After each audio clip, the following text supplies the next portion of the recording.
Okay, I think I'm alive now.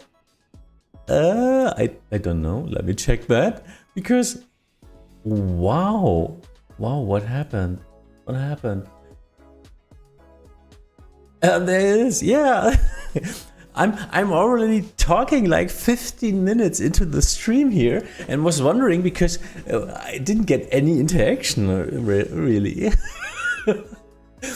This stream was starting without automatically going live. I needed to push another button to say, okay, I'm not transferring data and I'm alive. I'm alive. I'm live now. Yeah, so welcome to this group flight today.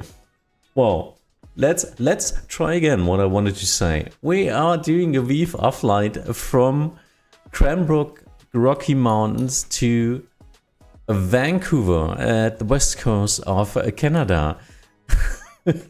Yeah, and now there are already some people in the chat. Nice one. This was totally my fault. If you're watching this as a video later on, we are doing live streams on Sundays and regular into the week for ATC. And if you're watching this as a video, you will get some chapter marks down below. So if you like to skip to some certain parts of this flight today, please go ahead, as we now do some bantering and chatting and gathering all together before we start our flight. I will explain what we will do today in just a moment. And yeah, funny story with that. That's my second try. I was already talking 50 minutes into the void. Lucky me. Flex, Marcos, Vazzy, hi. And we are waiting. Yes, Thomas, and no one was saying a word. Fabian, morning. We had Vancouver CTR for a few minutes, but he's gone now, unfortunately. Yeah, nevertheless, it's like 6 a.m. or 7 a.m. in the morning there. Maybe he still comes online afterwards, so we can fly into the CTR. I didn't find any fly-in charts for VFR into Vancouver, so yeah, we will just need to be cautious and just try to be nice. I think just be prepared for the traffic that might be down there. It's a major airport after all. One of the biggest airports in Canada. Yeah, so in the south of the Rocky Mountains, that's all Rocky Mountains down there. In the north, we came from there. Looks nice. To the south is the US border, not that far away, I think. But we will fly to this directly in the middle here and through this canyon to the west. Oh yeah, let's see.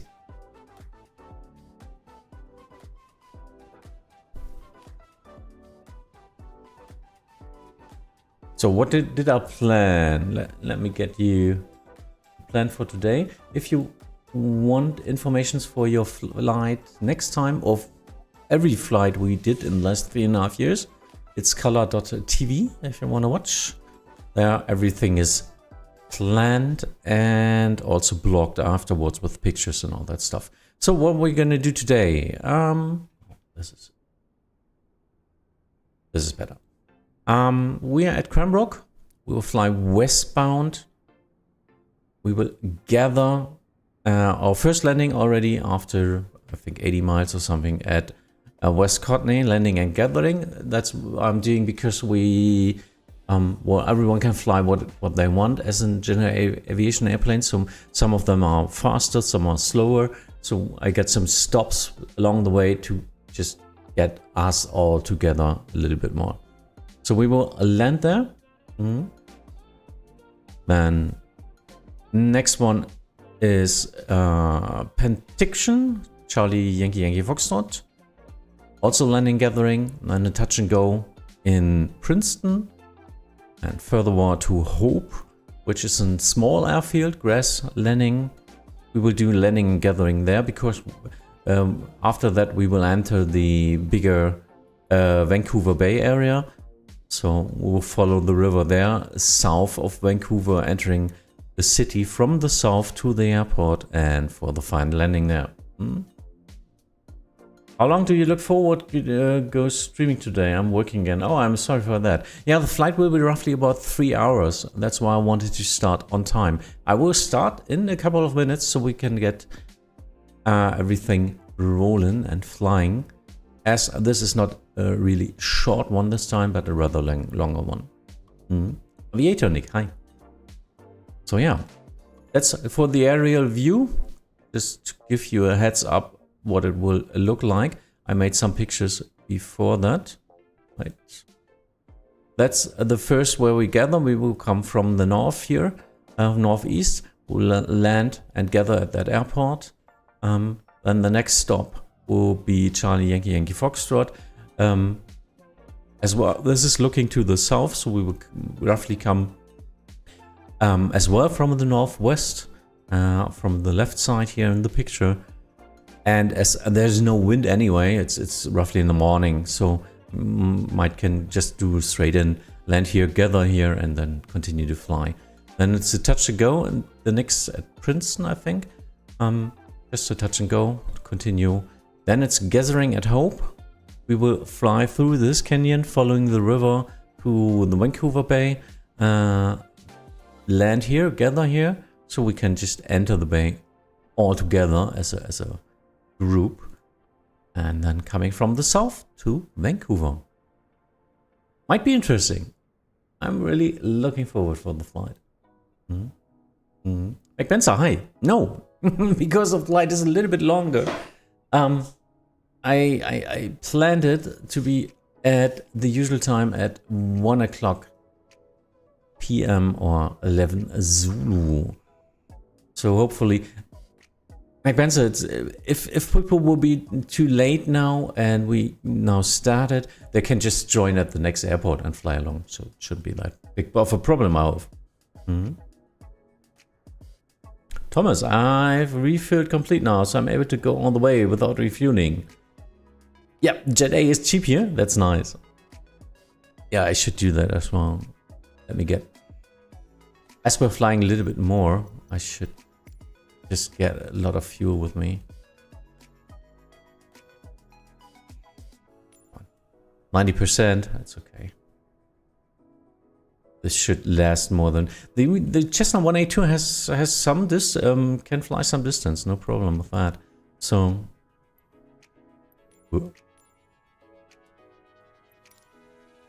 this should be okay.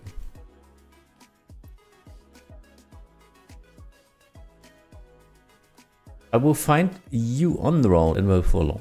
Yeah, no problem with that. Just join in at the first stop. That's why I'm doing some stops anyway.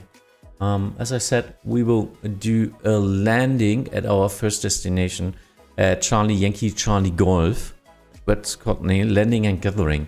So that's, I guess, the spot where the late ones will join us.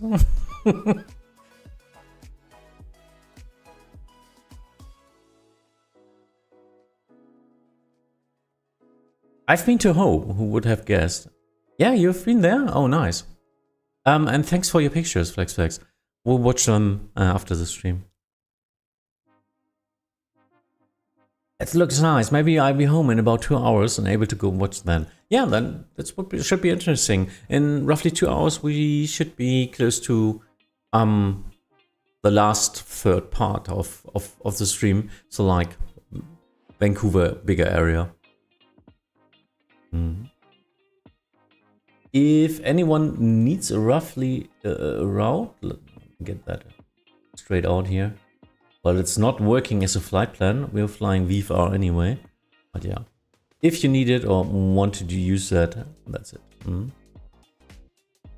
I even passed Penticton Airport on a highway. Ah, so that's the area you were at. I see. Oh wow, nice. So you were in Vancouver as well?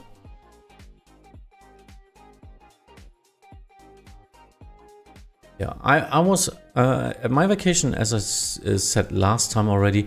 We flew to Vancouver and then got in a rental car for 2 weeks, and we just drove on ourselves here into the Rocky Mountains, Lake Louise, and then into our stationary vacation home at Radium Hot Springs, which is down here. Yeah, following the road south and then Radium Hot Springs. And from there we made like day trips with the car. So it was always one day golfing somewhere because, well, the golf courses are just crazy nice, beautiful. One day golfing and relaxing, and one day we were doing just sightseeing with our car within reach of that day. So, yeah. Oh, so you landed in Vancouver and drove then to the east. I see. Yeah, great. Yeah, that's cool. I really want to do that as again someday. It's just so expensive nowadays. Not able to afford it, unfortunately. Okay, so let's start up. I think there's already some airplanes here. Yeah, 1, 2, 3. With me 4. And I guess some more will join in as they find out that I'm already streaming. I was thinking about starting at 2 o'clock in the afternoon again, but well, because of a longer flight, we would have been flying until like 6:30 or something, and this was just taking too long. So I will start now right away.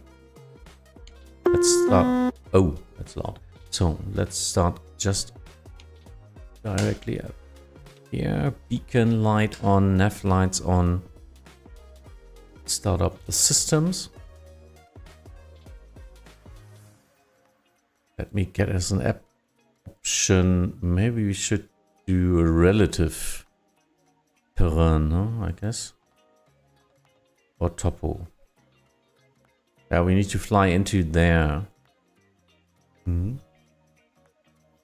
Wait, I come over. I'm a bit left of you. Yeah, that's nice. Cool.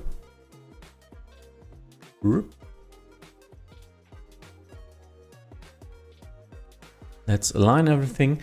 I'm just flying without programming anything into the airplane. I'm just following my maps.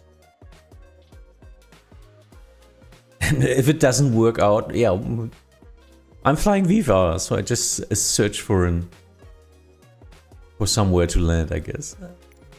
Let me try to get real time.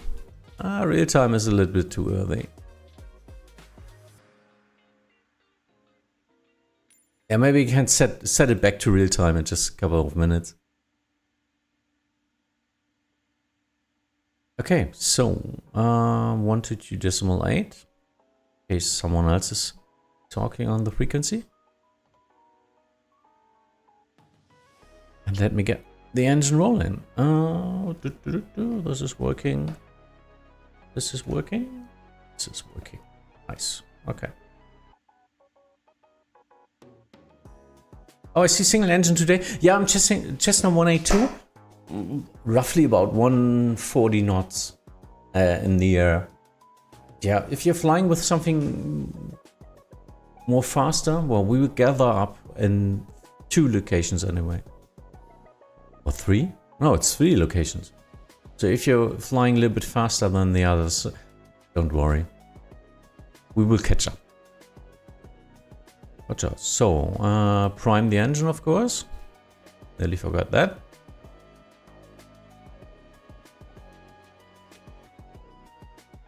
And get that one rolling, I hope. There it is. I've got an engine.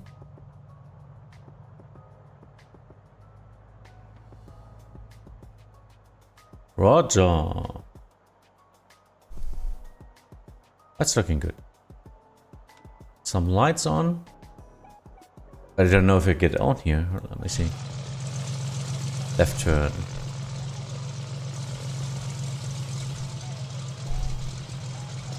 So yeah.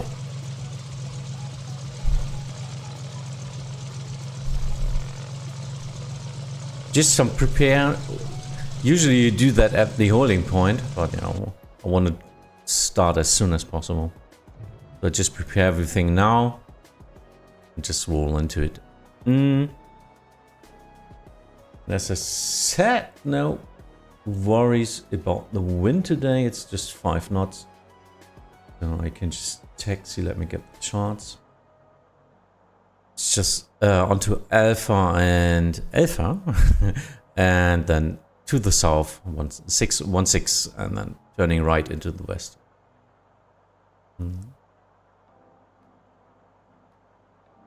McBenza, wow, yeah.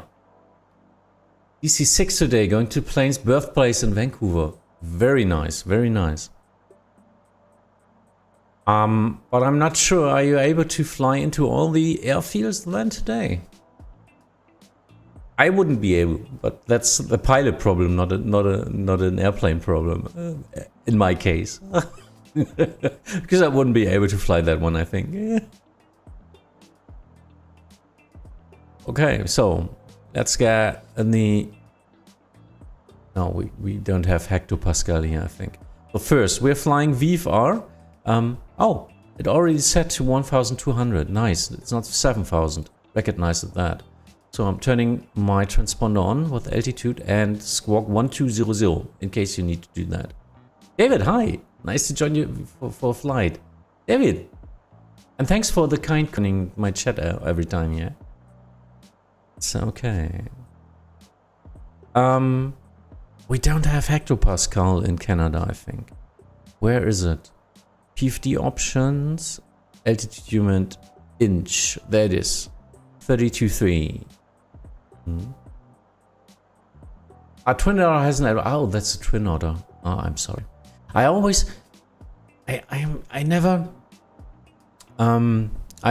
mix them all together. DC3, DC6, DHC6, and all that case. One of them is a rather big plane with 4 engines. Then it's a twin otter. The twin otter, I know what it is. That's the one with the thrust lever up above you. I know this from some videos in St. Barth where they're landing, well, tactical approach into St. Barth, where they're handling the thrust like this, and this looks really unusual and somehow frightening as well. Yeah, so twin otter has no problems. Correct. Okay. So let's see. There's another chestnut there. So yeah. Follow along. I will just start. If you join in later, just spawn at another airport we will fly to and just fly along. Cranbrook traffic, Delta Echo Tango Charlie Charlie taxiing to holding point runway 16 via Alpha, departing to the west.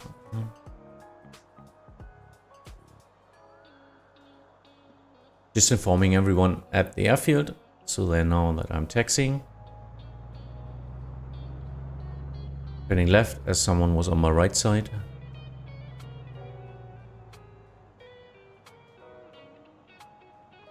Let's see.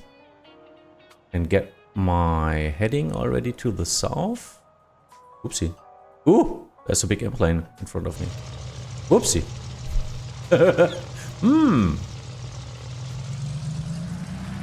Let's get past that.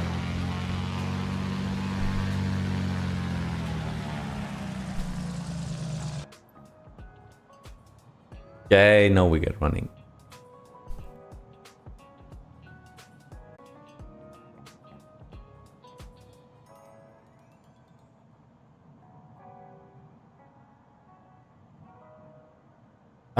David, weren't you in Vatsim controller as well?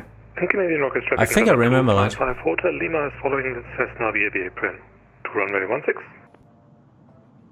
Stefan, recognizing your noise. Hi.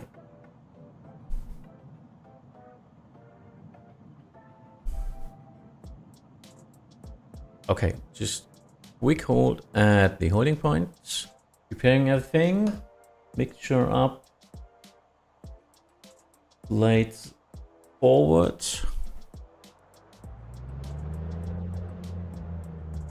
This looks okay. Landing lights on.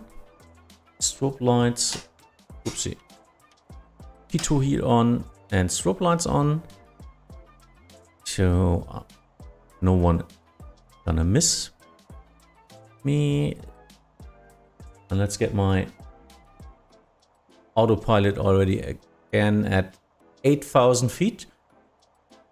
Not climbing directly, but we need to climb at roughly at 8,000 feet to fly over the peak of some hills to the west. Huh?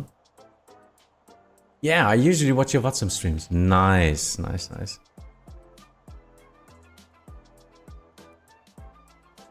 Okay, I think I'm ready. Just flying south. Let me get to the map. Yeah, there it is. So for you, everyone, just fly out to the south, turn right onto the river, and exit the eco airspace of the airport to the west at the river, trying to climb up in this canyon, so we can pass there roughly to Pesvi. That's just a waypoint. It's not that you need to fly there, but just roughly along that line, so we can enter the first river here to land at Charlie Yankee Charlie Golf. Cranbrook traffic data Echo Tango Charlie Charlie departing runway 16 to the south, turning right westbound. There we go.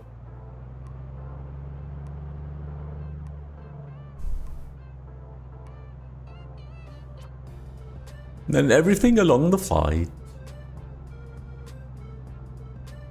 Guys, it's 18 minutes after 1 p.m. That's a good time for a start, isn't it? Usually I'm wasting like 45 minutes or so into the stream before I really get rolling. Oopsie. Come on. Come on. Turn right. Turn right. There it is.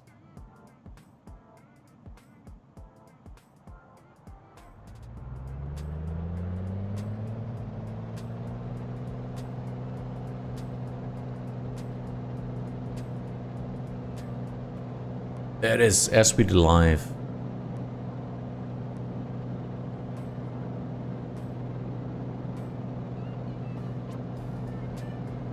Long runway, no problem with that. 70 knots already.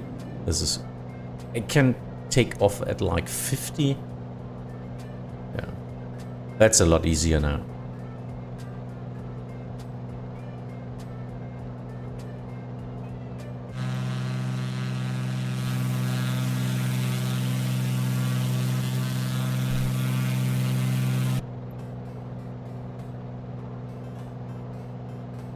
As I said, turning to the right, trying to follow the terrain and the river.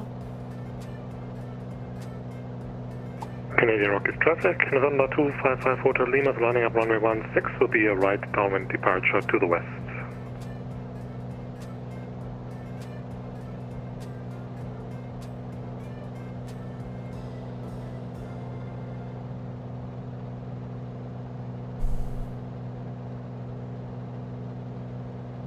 Flying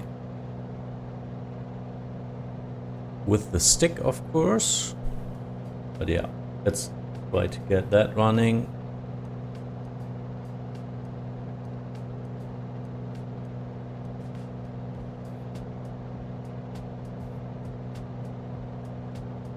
Yeah, let me get up to 6,000 first, and then let's see if this is working out.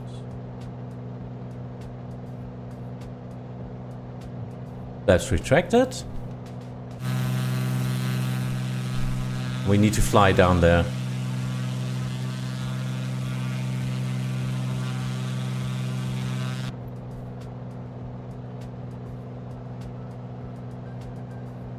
Cranbrook traffic data Echo Tango Charlie Charlie, leaving the airport to the west.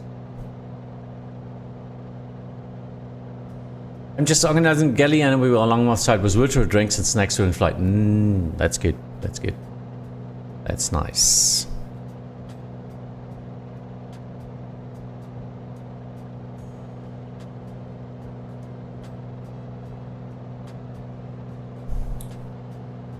So yeah. There's the next airplane starting. See the landing lights, nice. I will try to fly into that canyon. Are they even called canyons here? I don't know. Sometimes I have special names for that, huh?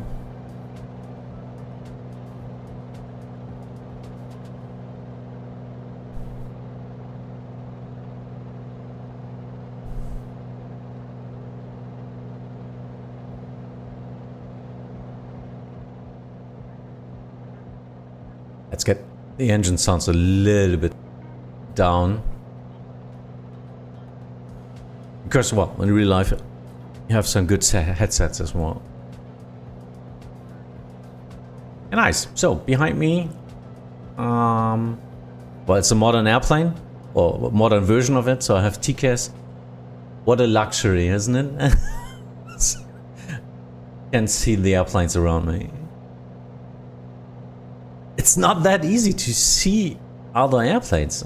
It's if Tower tells you like, yeah, Airbus A320 5 miles final runway 27 right or something, yeah, report inside, and you're looking out and well, there's nothing there. It's just too far away. You see a black dot and usually some lights. Okay, yeah, I see a little light there.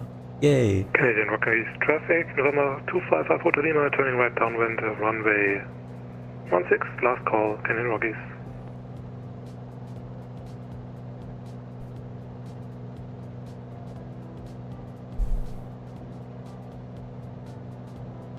Okay, so 6000 is not working out. As I saw on the map, it's 7000 where the snow area starts, so we need to climb up there soon enough.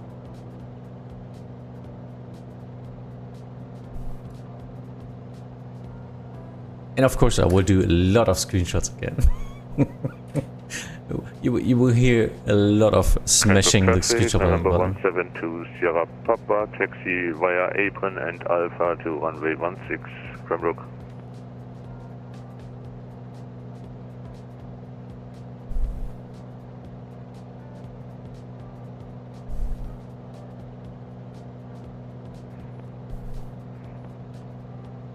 Joining the canyon.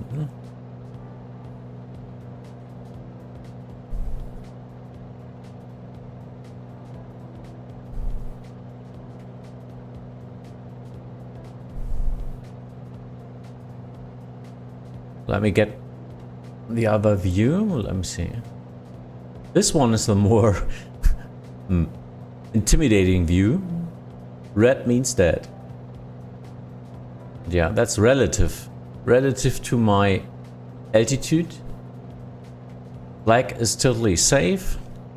Green is like between 1000 and 2000 feet below me.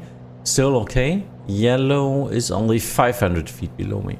So yellow is the last one I could use, fly over for a short amount of time, but I shouldn't be at the yellow all the time, so.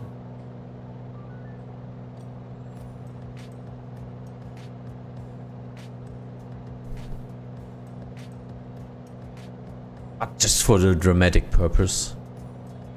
Cranbrook traffic, November 172 Sierra Papa, lining up runway 16 and departing to the west, Cranbrook.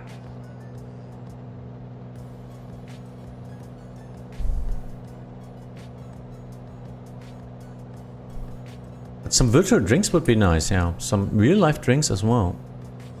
My first coffee is, yeah. Not done yet, but yeah. Very soon.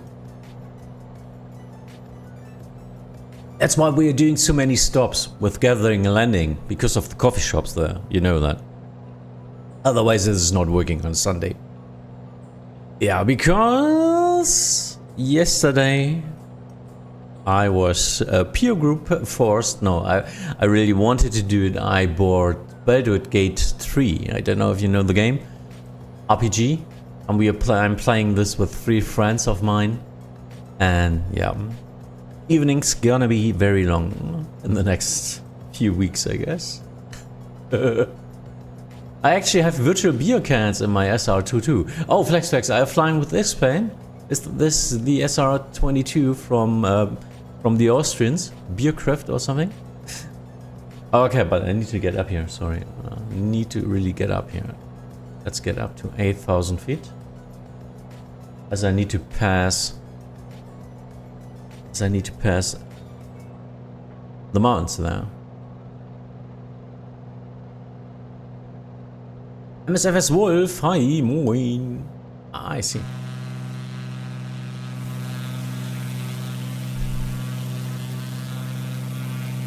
Hold my beer, yeah. For some people reported to have a lot of performance problems with that airplane. Even though it's simulated very well and has a lot of features, might get some impact on your performance. Okay, flying into that valley there.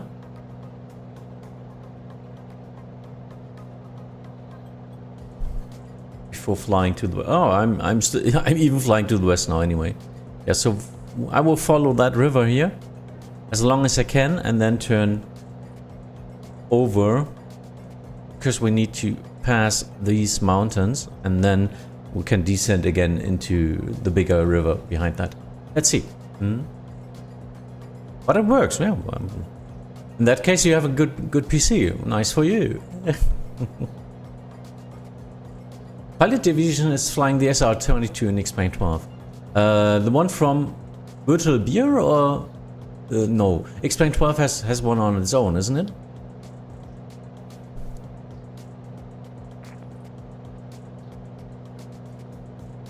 Oh, check your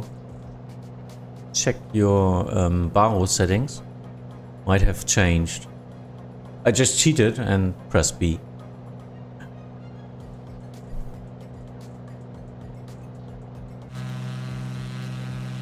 So anyone living here? Doesn't look like, huh? Toxim. Ah, I see. Cool.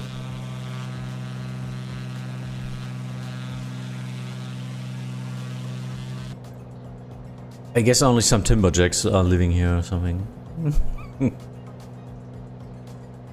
I got a new PC a few days ago. Oh wow, yeah. That's nice. Mine is already like 4 years old. Just the bears. Correct.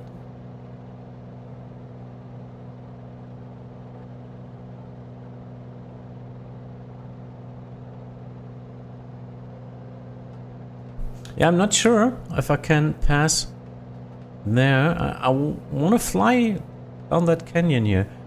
If you see that on the maps, we might be able to follow this route here.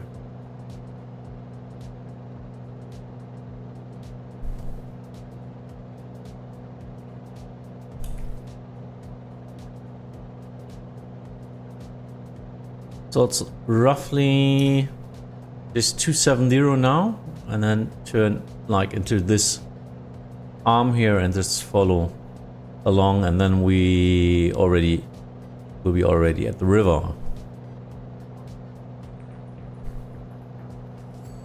Yeah, 8,000 should be okay. Flying a little bit about following the terrain, and then it should work.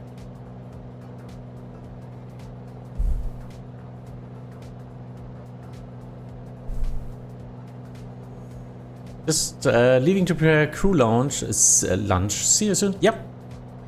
Do that. Thanks for stopping by. I'll see you later.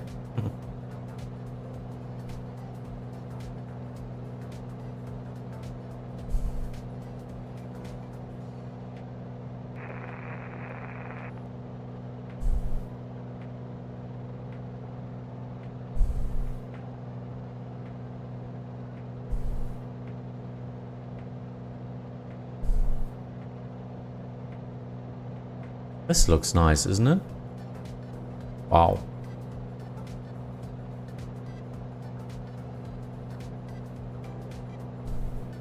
Nature calling.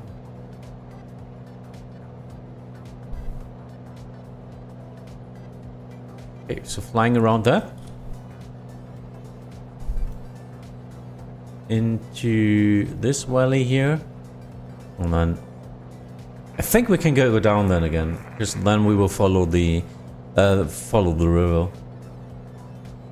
Sorry, I'm just saying river, I didn't know the name. Let me see if there's... only static. Maybe too far away. I don't know what... This is... No, this is not a... Whoops. This is not a river, I think. It's more like a little lake, isn't it? Because these are rivers.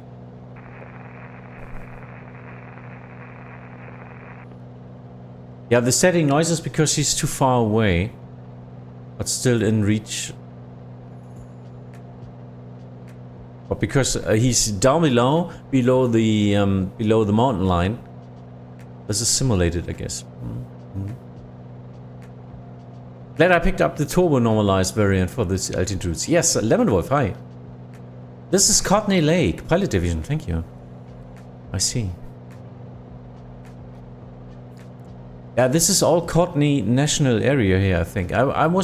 My vacation was in the Kootenay National Park. A little bit east of our location now here. Yeah. So we'll fly into this valley here and try to overfly the mountain peak there.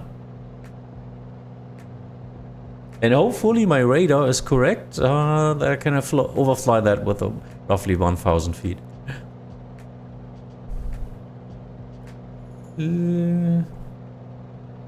Well,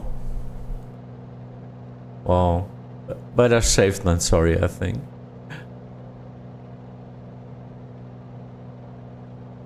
Let me get up 1,000 feet.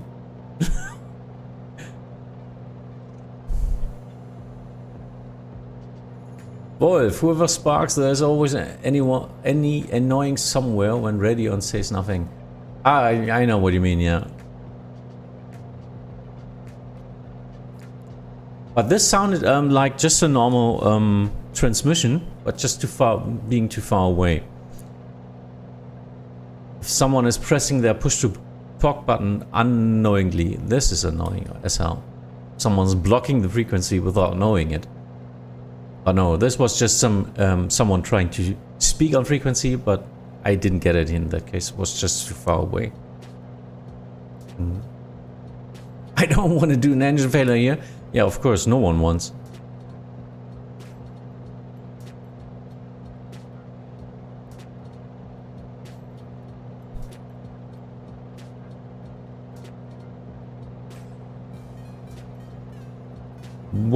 Would be a good crash site, I guess. But yeah, if you can, you would glide now over the peak into the valley. So we need to fly down there to the west.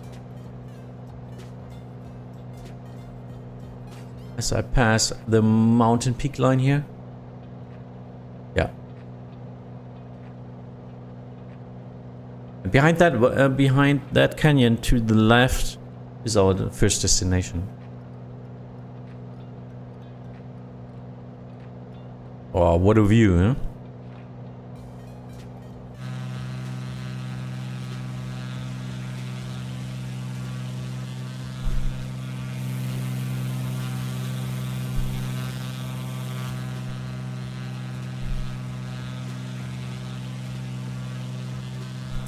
Flex, doesn't matter.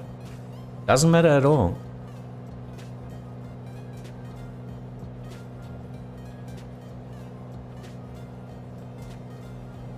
And now I can descend again, I guess. Yeah, now I can start to descend anyway. Just passing the mountains directly below me, and then I will descend into a canyon for the river. That's for you all. That's where I'm heading now, down there, with our first stop at West Kootenay Regional. We will just fly into from the north, straight in 1-5 for landing, gathering up. I think the apron's on the east, no, on the west side. Okay, just gather down there, and we will start again.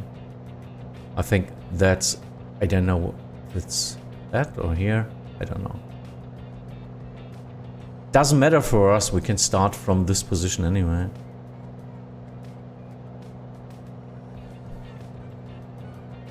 Okay, let's get down again.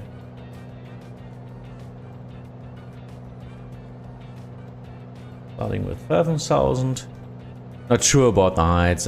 Usually you need something like with 500 feet difference or something. Usually I'm doing that wrong as a VFR flight. I don't know. It's westbound, so it should be 6,000 plus 500. Must be 6,500 in that case, is that correct? I don't know. I guess there will be no other traffic anyway.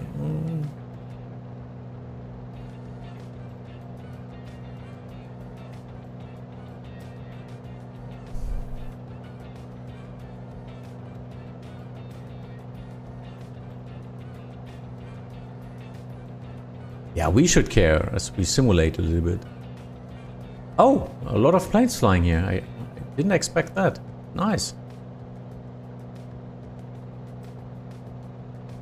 Stony as well. Nice. Yeah, FlexPlace, just head to the west now. And a little bit to the north, and you can find the river again.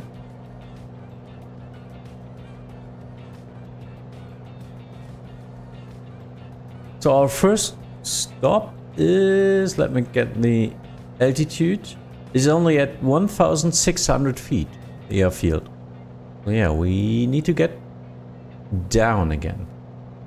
Just continue descent and following what I see down there. Heading down to 3.5.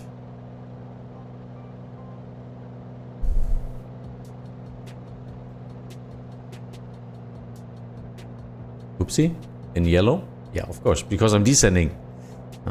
Need to watch that a little bit more. There's one.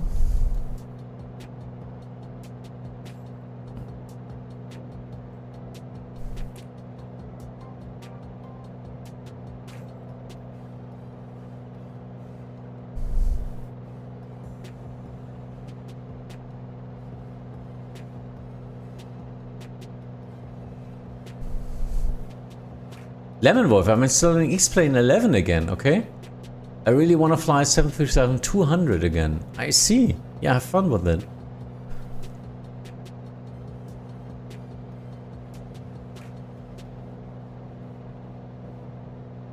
As Lemon says, that's what I'm hesitating to install X-Plane 12 now, because I need to install so many add-ons and check so many stuff and do everything.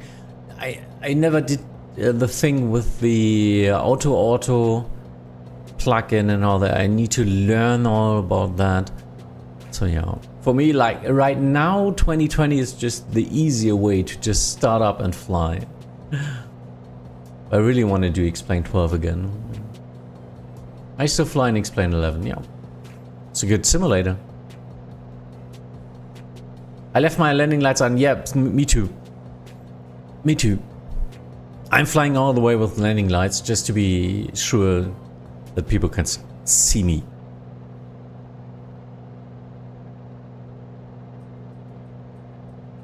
I posted some screenshots on the Discord. Just looks amazing. Yeah, X-Plane 12 screenshots. Let's have a watch. So if you want, you can post your screenshots of today's flight in our Discord group flights. There's one post for every flight we do, and there you are. Yeah, nice, nice. Into the morning. Oh, yellow speed brake, yellow paddles.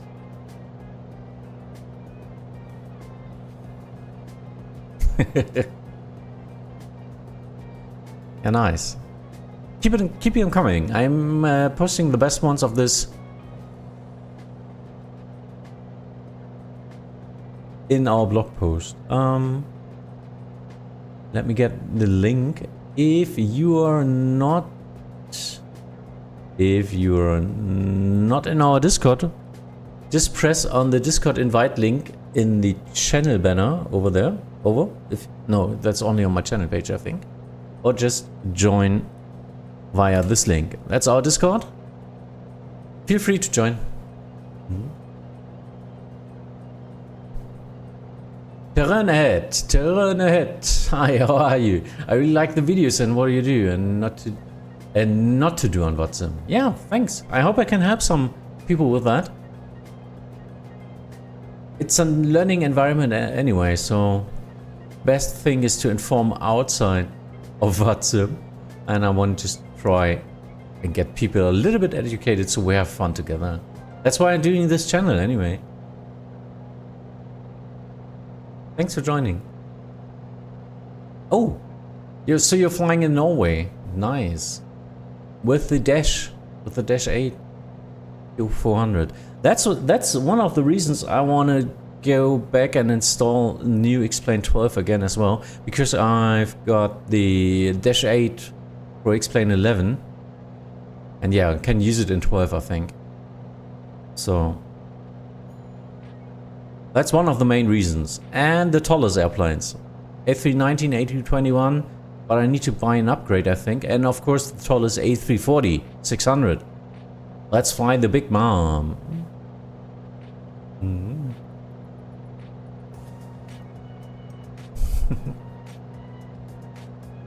As far as for aircraft add-ons, X-Plane still has the advantage because we are still missing a lot of aircraft in MSFS. Yes, yes. The new aviation update in MS 2020 really made a big hit and pushed that forward, so you can use the 787 and the 747. Before that it was just a standard airplane, not worth flying, I think, but now, well, gets an option, I think. But yeah. And the ATR, I'm still thinking about buying that one. It's not that expensive anyway, but yeah, well, it doesn't compare to Dash 8 in an X-Plane. Airplanes, payware there is just a lot more simulated, I think. So I'm flying down here, not really thinking about it, but yeah, should be careful, huh, what I'm doing. And now I need to think about my airport. So we will pass one of the cities there. I don't know if 3.5 isn't even too low. But yeah, I'm up for the adventure. So it's should be in that valley to the north here. Not to the north, to the south. It's fun for regional flights. I do Windrø flights around Norway and Bretons flights around Sweden. Oh, that sounds beautiful, yeah. Yeah, I'm still missing an airplane in MS 2020 for exactly that. For short distances like 150, 200 miles or something. Of course I can fly that with an A320 or so, but yeah. Dash would be cool.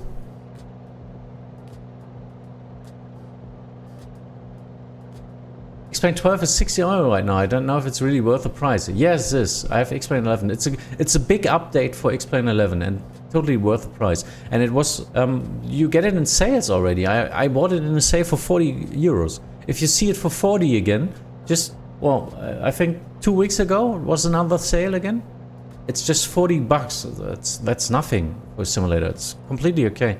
And you can convert or just load in most of the stuff from X-Plane 11 anyway.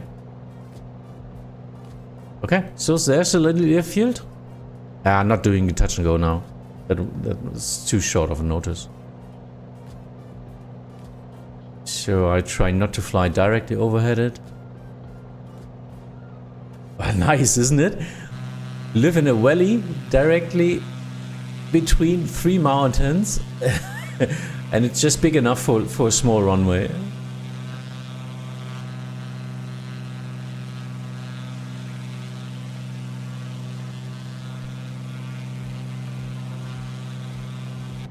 Some people were saying that their X-Plane 11 looks... Well, I don't know. I don't know about that. Not with the weather update and all the reflection update and all that stuff. I don't think so. And the biggest game changer, I think, for X-Plane is the auto plugin, which means before that you always had to do auto. How was it called in English? Well, the autos for yourself. A lot of data, terabytes of data for your photogrammic ground textures, I think. So.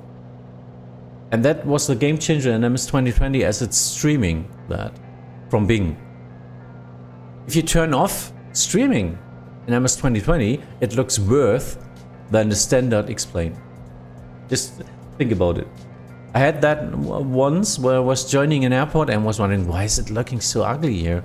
Until I found out that my internet connection was broken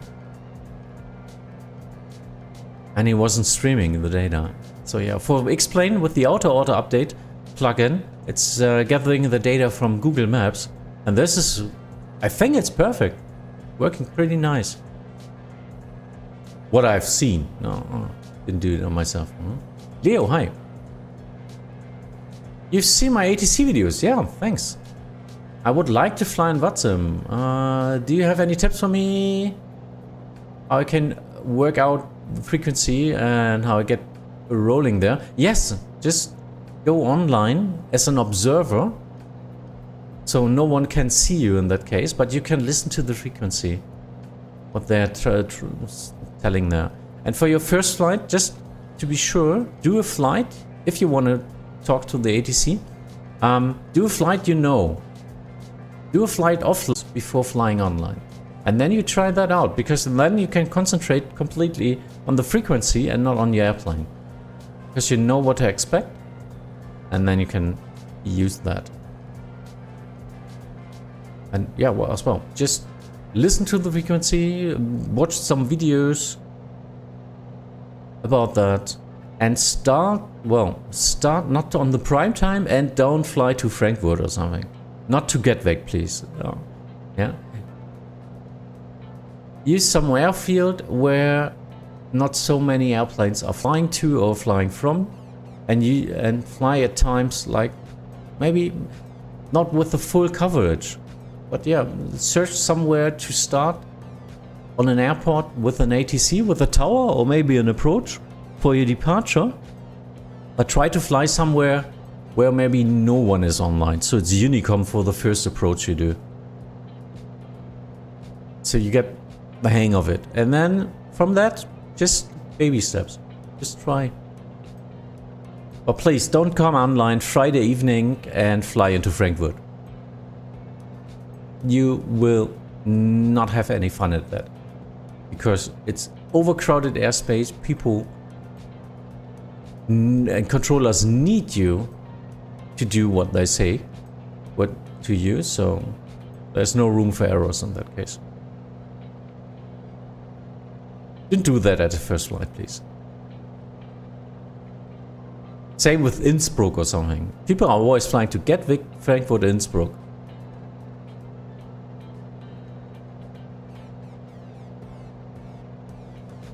Okay, joining now my first destination for landing on there. The West Kootenay Regional.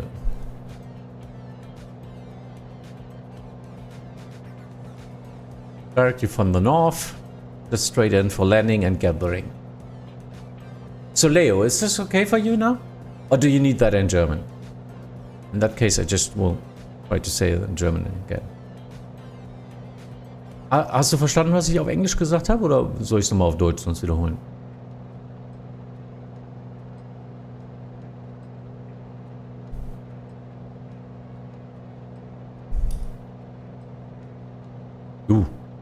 Someone needs to clean the windows.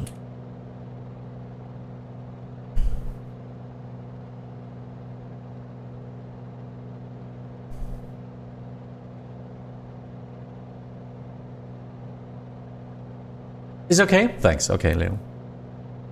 So yeah, I'm doing the streams here on YouTube completely in English. As, yeah, well, maybe you don't know, but there's only 30% of viewers are from Germany. Or that's what the statistics know about you. So, yeah. 7 out of 10 people are not speaking or listening German. So, yeah. I tried to do my funny English line in that case. We're just more open to a broader audience and welcoming everyone who wants to fly with that on Vatsim. That's my mission.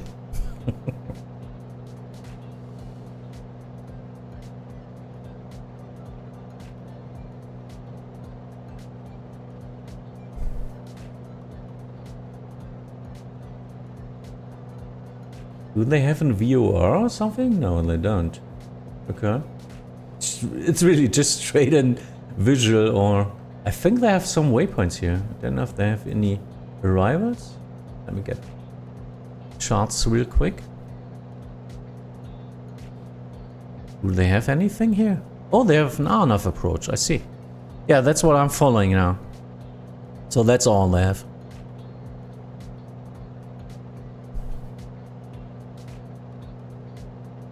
Not sure about that apron here.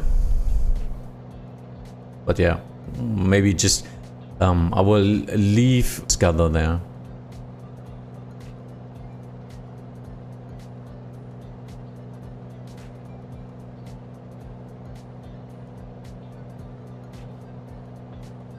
Noah, moin.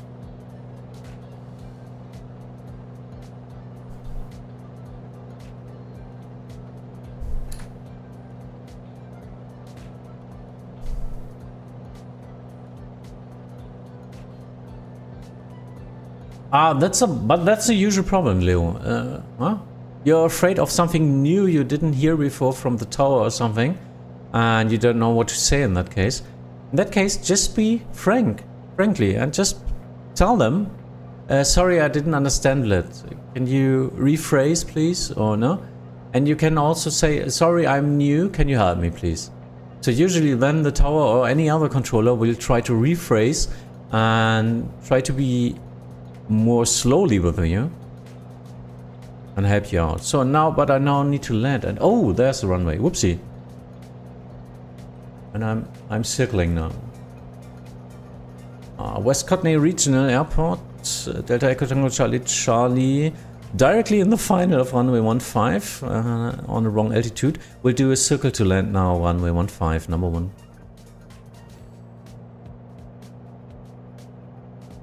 Kootenay Regional November 255 Hotel Lima is 5 nautical miles to the north. It's 3,700 descending for the straight in. For runway 15, we'll take care and watch out for the other traffic. Thank you. Kootenay Regional, I'm doing now 360 to the right, to the north. Was then straight in landing 15. Whoopsie.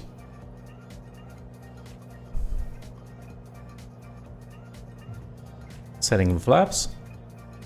I was a little bit surprised about reaching the airport that soon. Because I was answering to Leo. Tiama, hi. Okay, there's the bridge.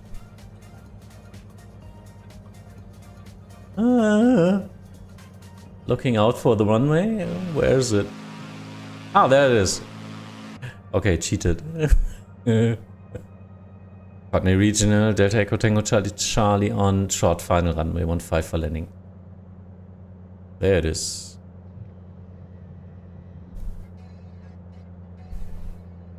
West Kootenay, we are on the left base. For runway 15, West Kootenay Regional November 255 Hotel Lima.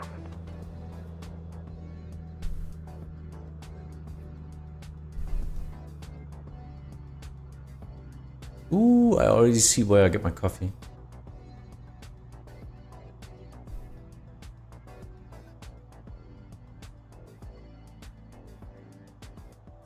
Down, down, get down, get down. There it is.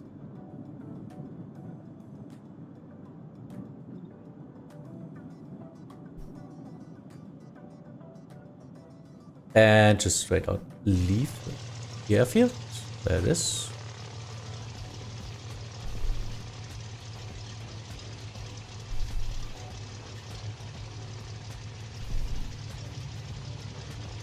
Kootenay Regional Data Control to Charlie Charlie, vacated runway 15. Yeah, there's the holding line. Always cross the holding line when you vacate. Lima, short final runway 15.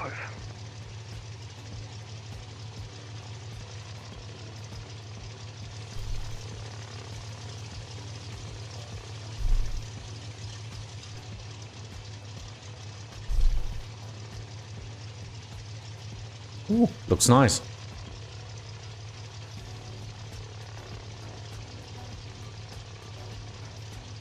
And there we are.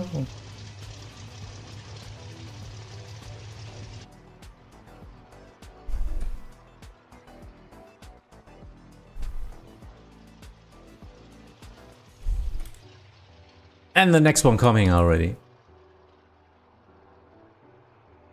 So this is gathering now at West Kootenay Regional, landing and gathering before we continue our flight. This is a main apron, I guess? Yeah, arrivals. Oh, this is really... Oh, this is really a passenger airport.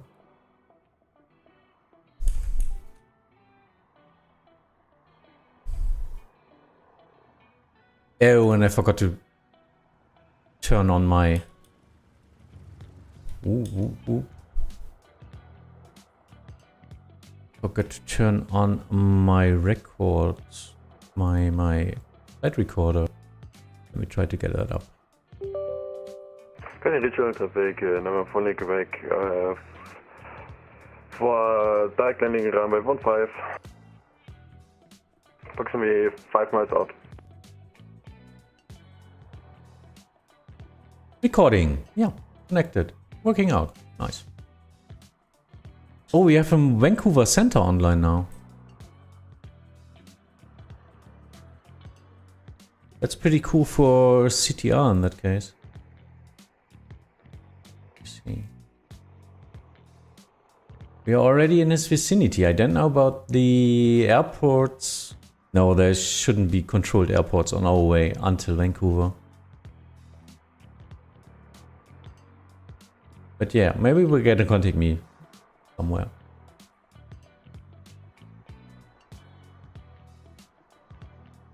Will be interesting. Let's see. So, anyone else coming? He's looking into the valley. Not yet.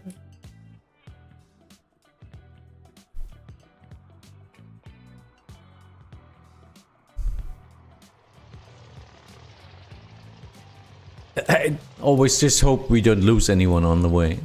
Sometimes that happened as well.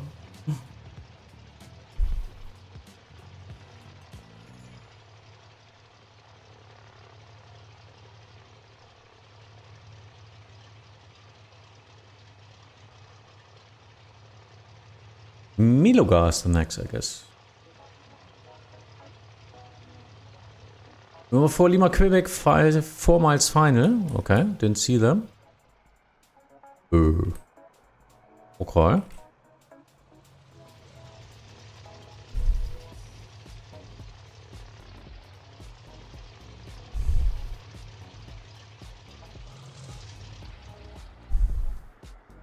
Oh, there it is. I see the landing lights. And for everyone else, it's directly... the airport is suddenly it's there. So you follow the river and, well, I was too high in that case. I was at 3,500 feet and, well, roughly 1,500 feet above the airfield. So I made it 360. Try to get down. Try to get down.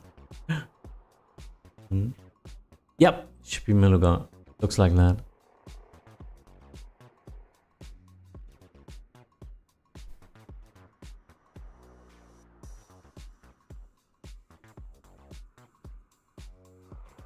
Still very dark here, huh? The sun isn't that high up in the morning.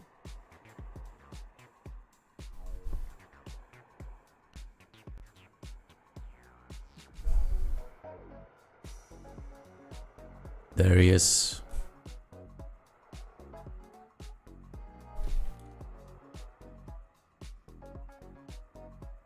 The regional number 4 Leo Quebec on short final runway 15.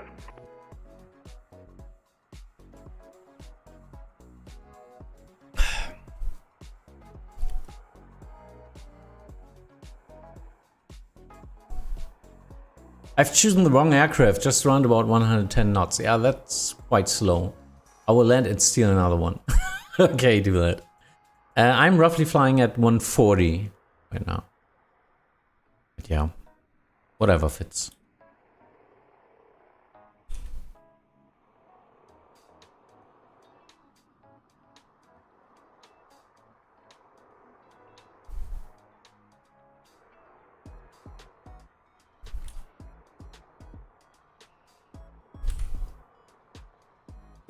Ooh. I think that's the wrong model, isn't it?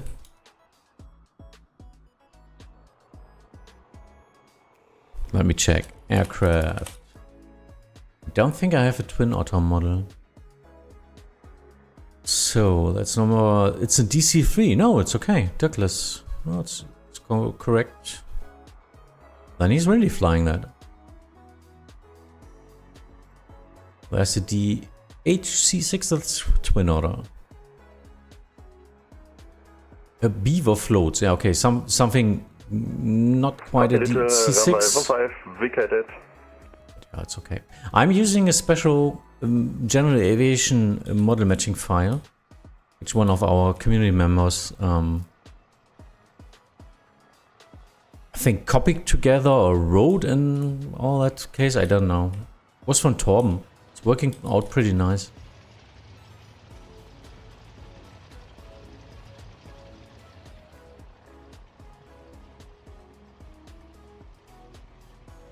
The next one is Florian, and thereafter Stony already, and McBenzer flying behind that. Oh, McBenzer, get some speed.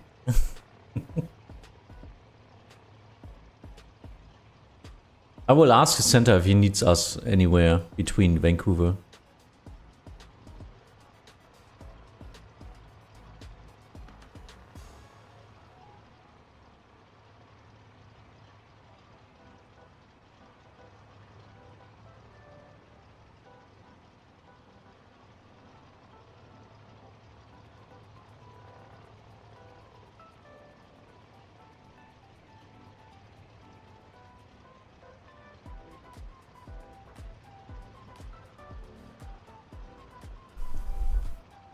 Living on the red line already. Okay, I see.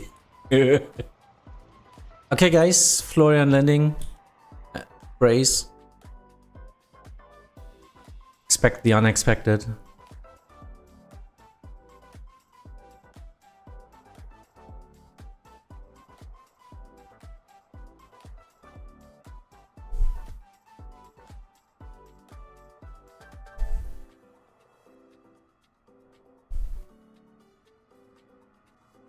Usually he's a little bit too fast.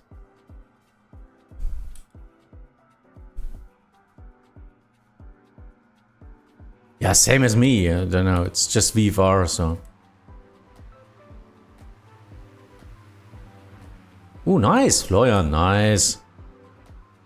Peer pressure.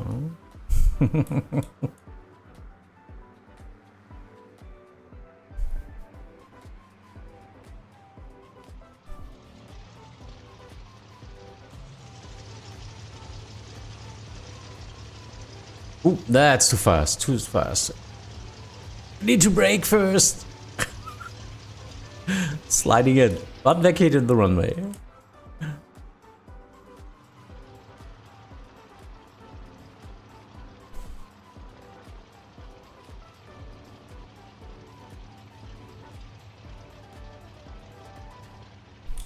Okay, so center is not answering me.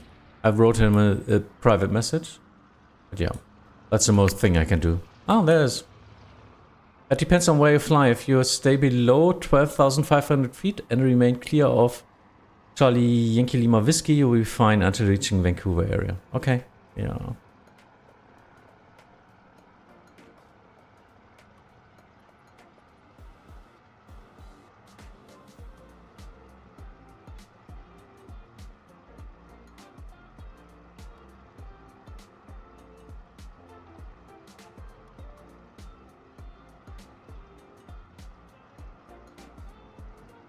I just sent him my route now.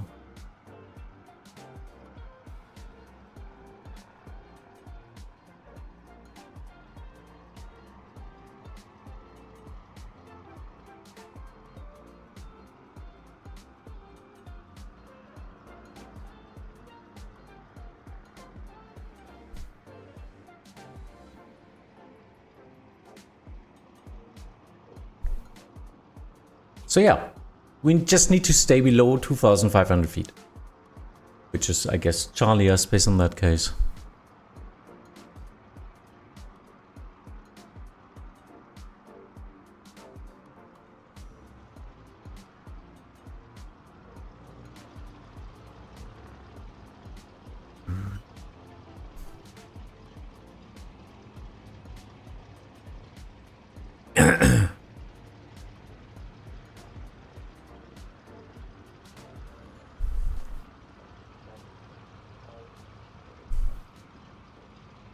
But yeah, Thomas, talking to ADC as VFR is pretty easy, as you just need to, well, he's telling you everything and you just need to repeat it. Hmm?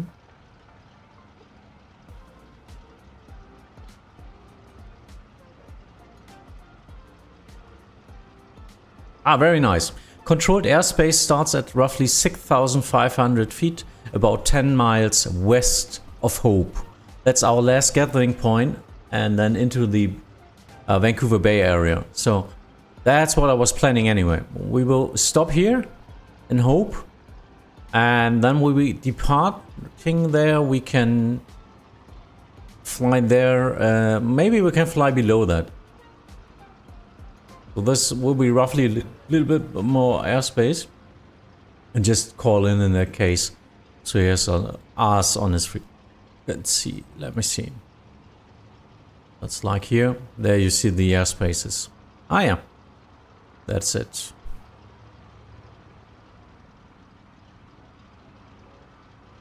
So this is, Hope is not controlled, it's just an echo airspace, I think. And then we will fly at the river, even though not in this restricted area, as this is the final of Vancouver. We will fly down there, following that area, and it's Charlie airspace at 5,500 feet.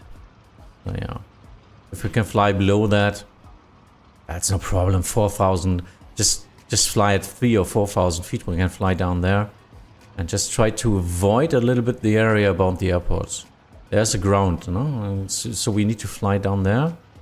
Then we need to call in, so we can fly into the city. Ooh. Pretty messy down there. What's that? What's that for a line here? Delta airspace at 2,500. No, that's down there. I don't know what this line means here. This state line is isn't it? I don't know. Checking. This looks like it is a borderline, isn't it? That's Seattle. Seattle is US. So okay, this is the borderline. So don't fly. So we shouldn't fly into US airspace. Yeah. So we need to fly at the river, and follow that. Hopefully we can stay in that area.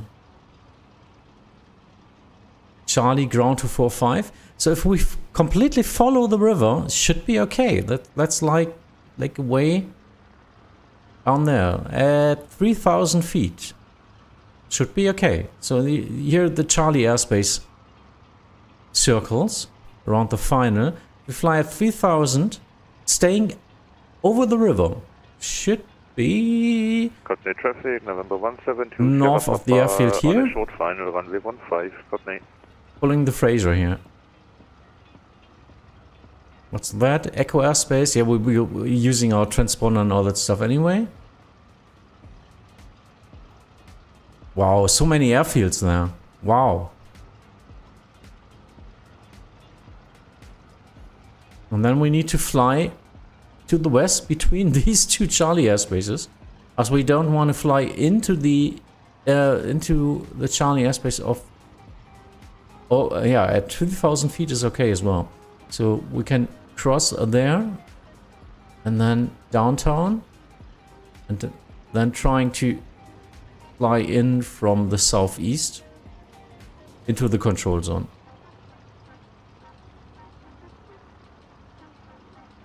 And latest point for entering is roughly at Vancouver City as well.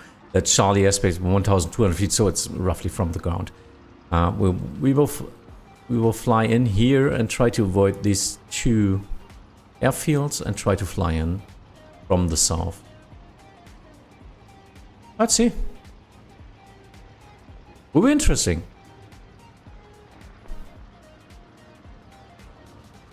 And if it doesn't work out, well, we are still all learning, I guess. So welcome.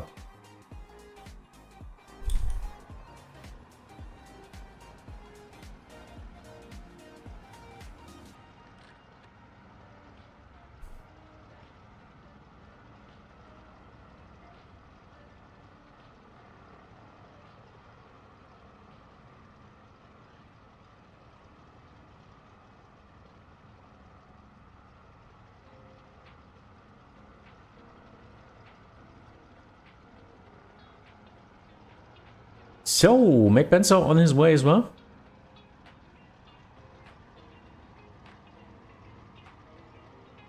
Then we can gather up and start again. So, who wants to switch his airplane? Kootenay traffic, runway 15 vacated, November 172 Sierra Papa. We're waiting for the Twin Otter, then up to the next step. First of 3 steps, landing. Oh, there it is. I already see the landing lights now.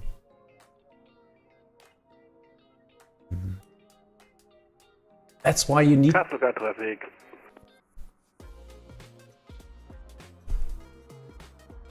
That's why you always need to use landing lights and all that stuff.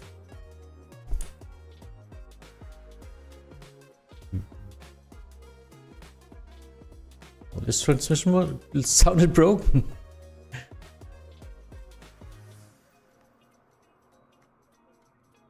Yeah, so coffee shop is closed.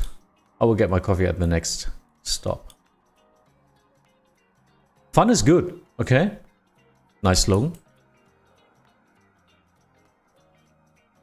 Nice scenery, isn't it? Cool. Someone really made a good scenery with custom buildings. It's nice. Something I always wanted to learn and do. But yeah, time.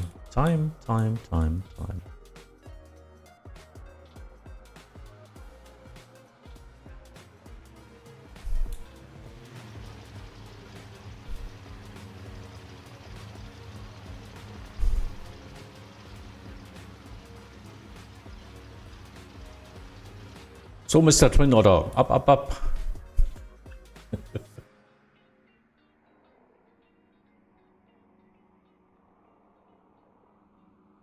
Should be here any minute.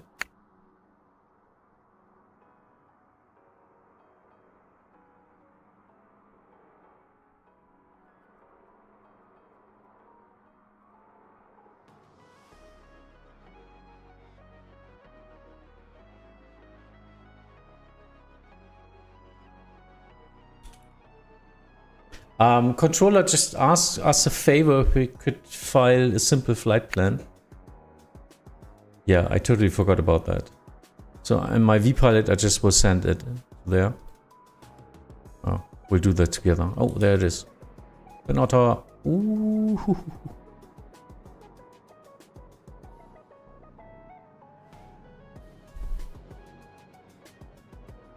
Oopsie.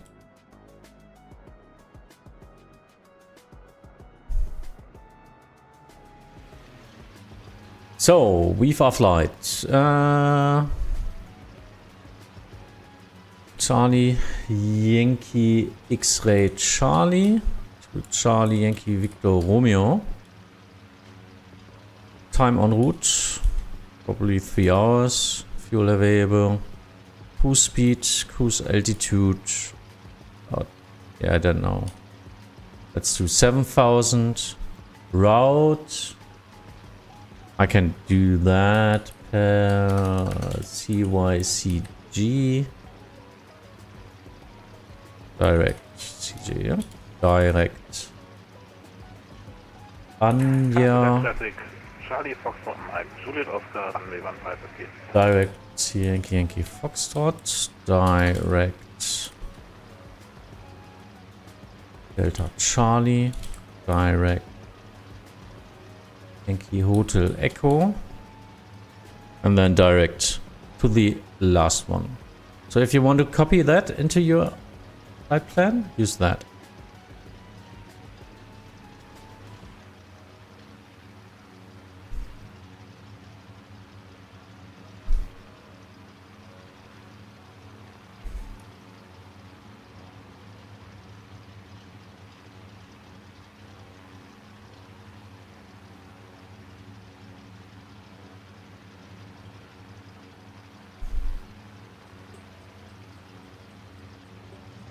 Nice. So, everyone here? I guess we can continue. The next step is now we will fly out following the next river or still Kootenay Lake or whatever to the northwest, climbing up. And yeah, well, we need to be at least 7,000 feet here. Up to 7,000 feet and then to the west, where we will land in Penticton. So, okay, just got a message. Nice, yep, I've got yours and now a few others, thanks. So that helps him out. Nice. Okay. Let's continue.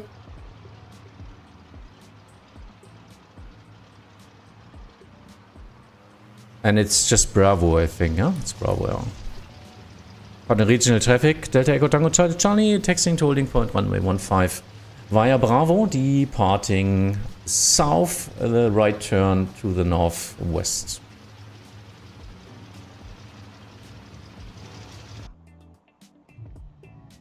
Okay, just that.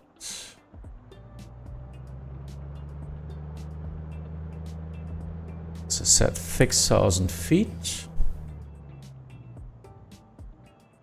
Good. That's correct? No, that's Charlie. Oh, okay. Anyway.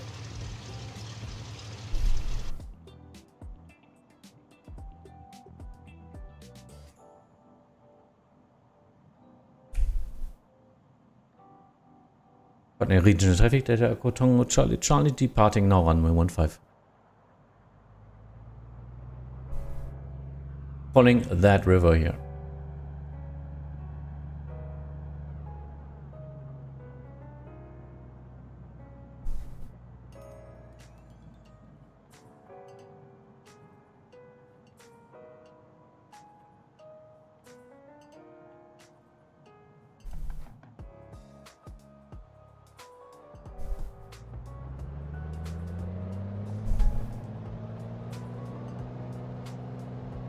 On my way. Kootenay Regional November 2554 Lima is taxiing to runway 15 via the apron and waiting for the departing traffic on the runway.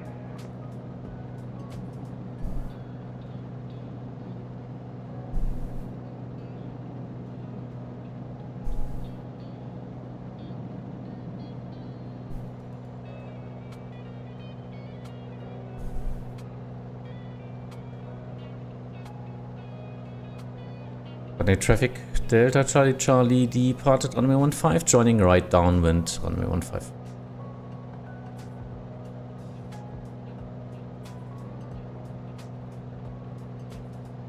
Okay, so just a slight right turn into the downwind. Bring the river here.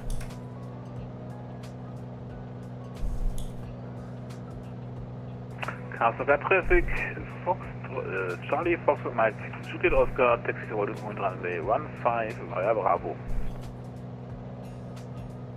Kootenay regional traffic, number 4 Quebec, following the twin otter to holding point runway 45.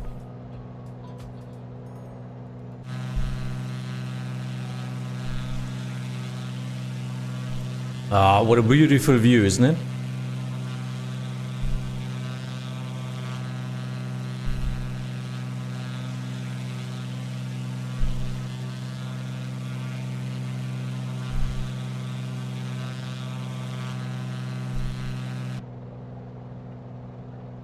Setting up my autopilot again for some convenient flying.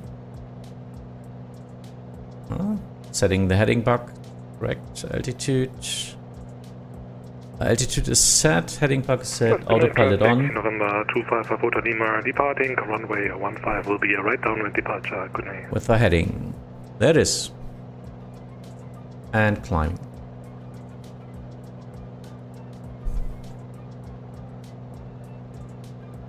Coordinate traffic Delta Charlie Charlie leaving the airfield now to the northwest. Last call.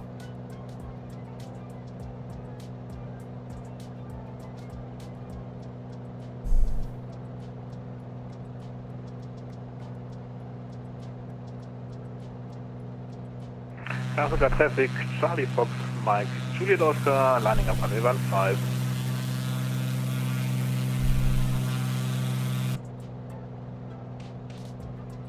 Just makes me smile when I see that we all gather together and then depart as a pack again. Just so much. I enjoy these Sundays with you guys so much.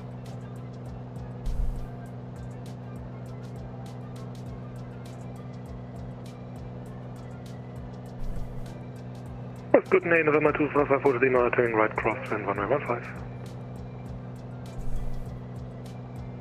Passenger traffic, Charlie Fox, Mike, Juliet Oscar, departing runway 15, right downwind departure.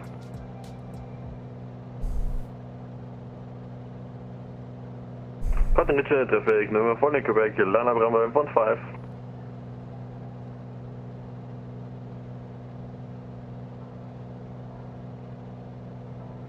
Continental traffic, Delta Charlie Hotel India Charlie, taxi to runway 15 via apron and Alpha and waiting for the other traffic to depart. Coordinate.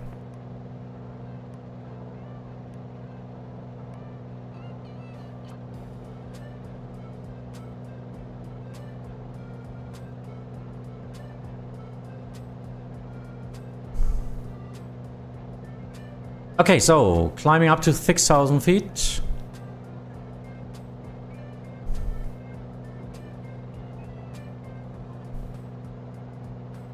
But I need to climb further, I guess. What did it say, 7,000 or 8,000? Continental traffic, November 4 Quebec, departure runway 15 for Latin traffic pattern.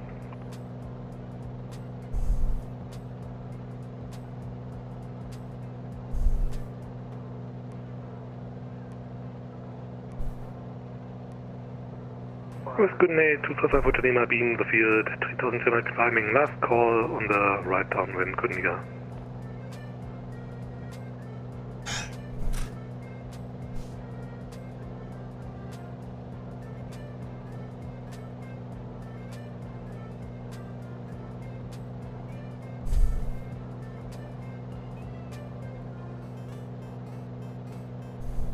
Just checking my TCAS.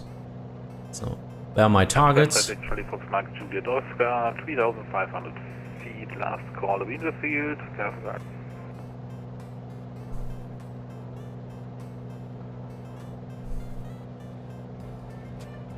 Okay. So now, climbing up alongside this river here. Delta Charlie Hotel India Charlie, line up runway 15. And just thinking about how we can land there. I think we should join up. Well, I don't know about the wind. Let me see. Do we have any wind there? Home airport? Meta. No wind at all. Okay. As expected. Wind calm. In that case, we should land from the south. November 4 Quebec on downwind runway 15 and we are leaving the airspace to the northwest. Isn't it? Or should we land? Well, usually you don't fly above the city if you don't need to. So yeah. With that, I just decided now let's land on Trifort. Let's just land from the south and exit there. I think that's more sensible to the city in that case. So we just will fly to the west here over just straight above the mountains Just try, well, maybe join in here from the south over the lake then, huh? Pouring water, moin, hi. Kootenay traffic, Delta Charlie Hotel India Charlie, departing runway 15 and join right hand downwind.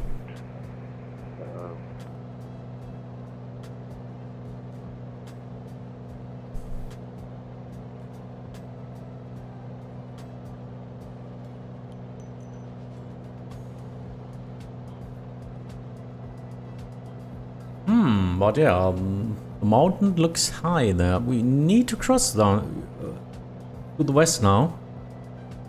And I don't see any canyons we can use. Let's try to get up. So we have, what do we have here?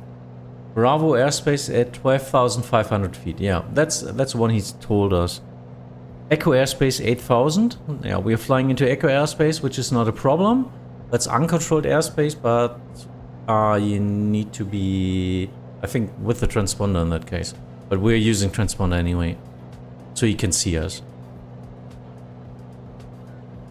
We fired some flight plans as well, so he knows roughly where we are flying. And as for everyone who joined, we have a center controller Vancouver area. Will be responsible for us as soon as we enter the final part of our flight today into Vancouver. So Vancouver Bay Area. Wow, it's heavy airspace now. A lot of airports. Let's see what I'm doing wrong there.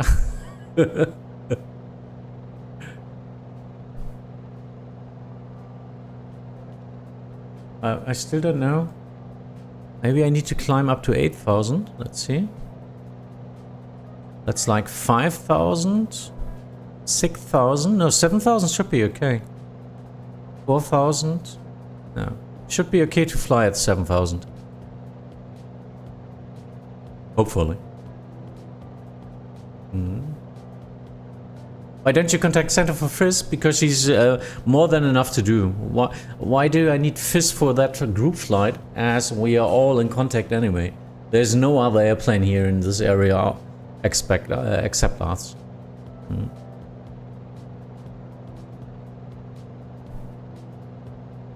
Lula pilot, hi.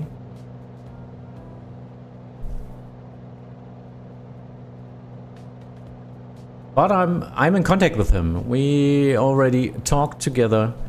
So when we are entering that airspace, he will give us information and control. Because right now, well, we needed to. We could get Fizz, I guess, if he's even... I don't know if he's offering that in Canada like that. But we need to leave the frequency again anyway, because we're landing in Penticton. We are doing touch and go in Princeton. We are landing in Hope. So after that, he told us 10 miles west of Hope is his area where we need to contact him to fly into the Bay Area here. So yeah, just makes more sense. And as he's controlling a really big airspace... okay.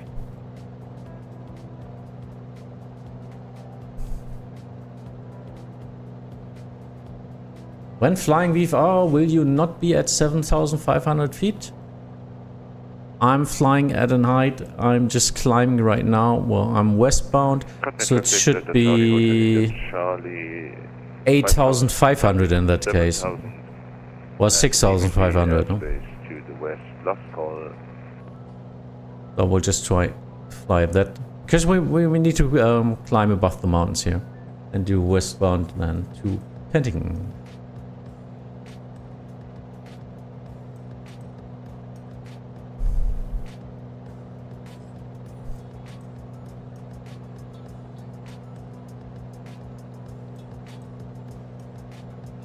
Just checking the charts again. No, it's just Echo airspace there.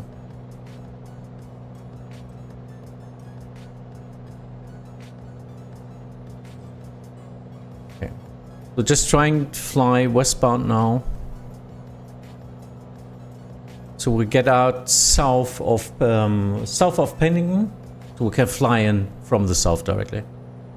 Yeah, so heading like that.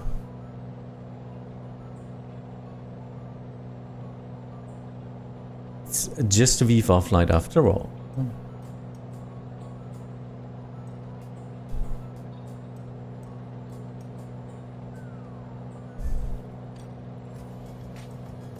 Yeah, I'm a little bit slow at climbing. Will be faster as soon as I reach my top of climb. Trying to get some speed up here.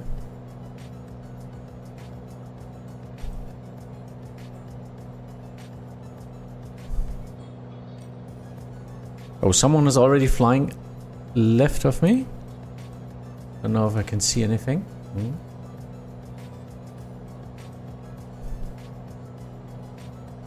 It's 500 feet above the usual IFR ones. Yeah. So westbound is even plus 500.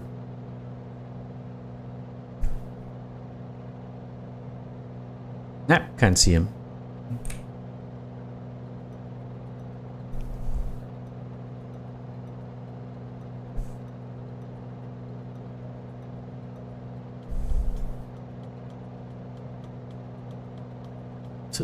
Yeah, it's need to fly like 256.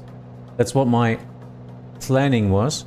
It's on the map. It's directly to the west, but of course we are on a spherical Earth.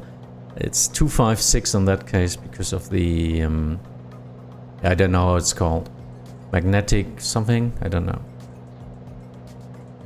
So yeah, 256 for westbound. Ah, that's you. Okay, I see. 1,500 feet above me, so that makes it 10,000 feet. Just stay below 12,500 feet, because otherwise you're entering Bravo airspace of the center controller. So everyone, for now, please stay below 12,500. 1,500 feet. Beethoven, hi, greetings. Back to the Caribbean.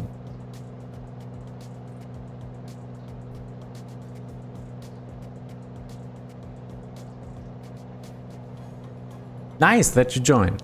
It's like early in the morning? I don't know. Like 7 o'clock, 8 o'clock? I don't know. Oh, I need coffee. Yeah. Coffee break at the next airport. Roughly 60 miles now. Not that far away.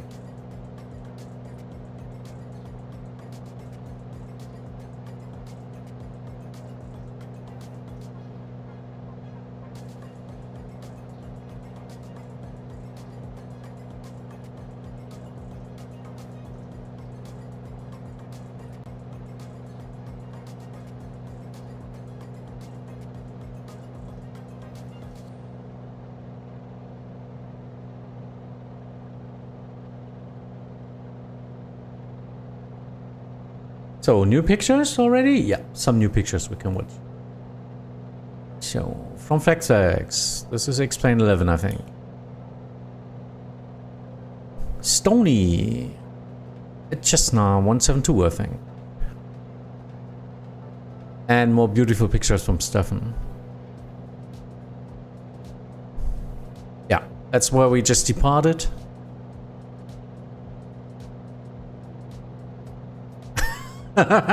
Yeah, that model matching looks a little bit wrong.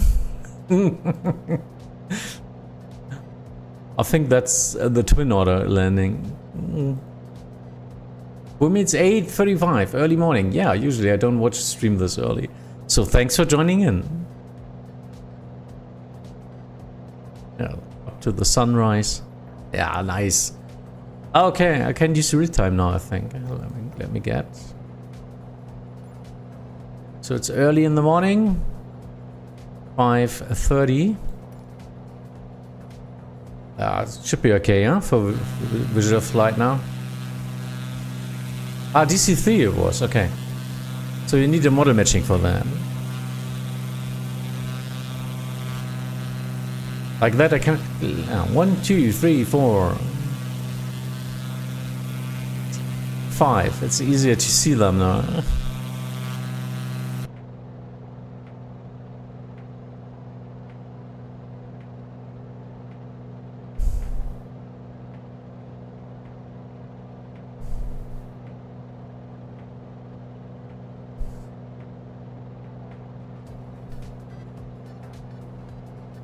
Interesting. Yeah, I still have true airspeed of 140. Even though I'm only flying 123 indicated. If I'm flying lower, I can fly like 140 with no problem. I think it's already the altitude, huh? Isn't it?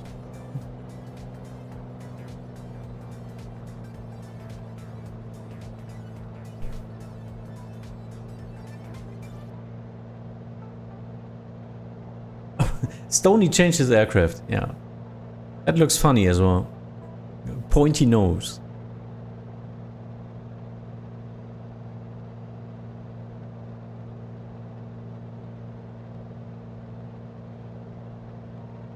Oh, welcome Patrick. New member to our community. Nice. And he's playing Minecraft right now. That's fun stuff.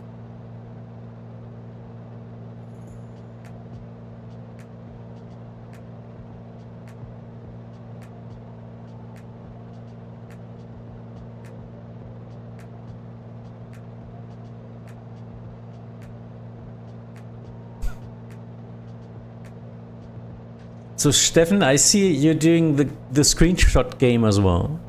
That's one of my favorite games in the sim here. Screenshot game. Just checking. I don't know why I'm flying. I don't know why I don't have any more pressure here. I don't know. Let me see. Do I have any? Oh wait. Maybe. Maybe. I didn't set the brake. No.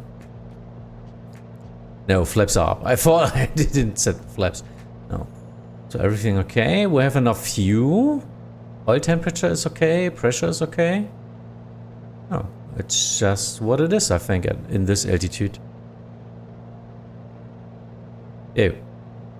Sorry for that. New QNH or inch.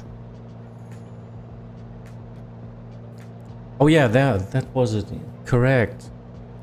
Ah, that was the problem. Yes, I need a higher mixture on the ground, but not in the higher airspace, huh?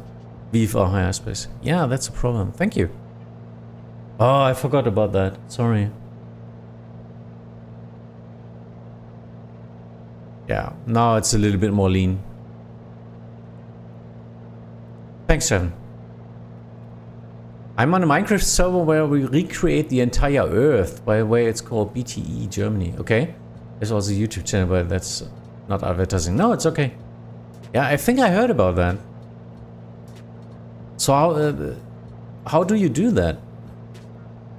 Do you convert any maps data or something, or do you just place it manually? I don't think so. I think it's some kind of tools you're using, isn't it?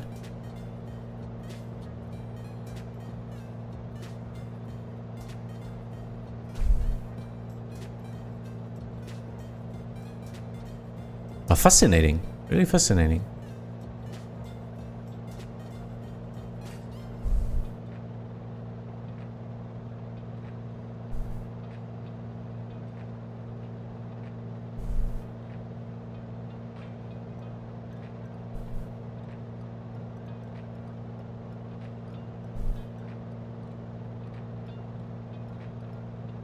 Max, hi. There. That's the bunch. That's why I'm doing gatherings at certain locations in our flight, so we can stay together. And people can, yeah, switch planes or anything else they need to do. That helps out. At the next stop, two things. I would do get a coffee, and we need to update our list who's flying together with us today.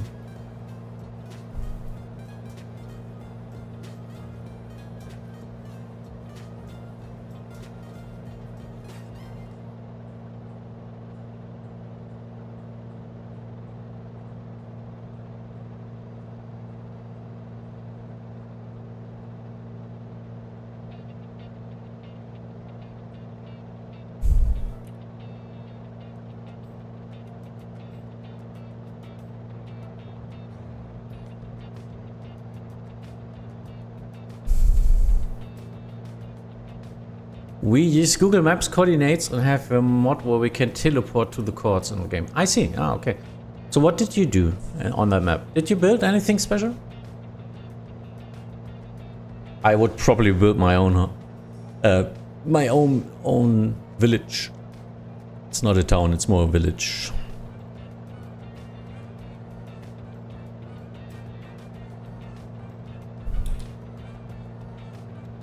There you are. Hi.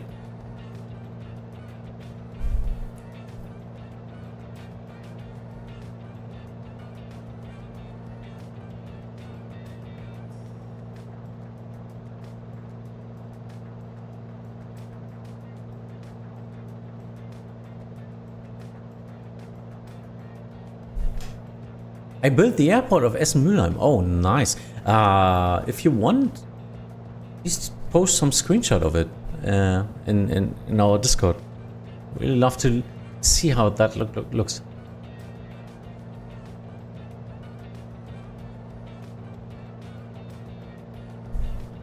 Oh, okay. That's a bigger one.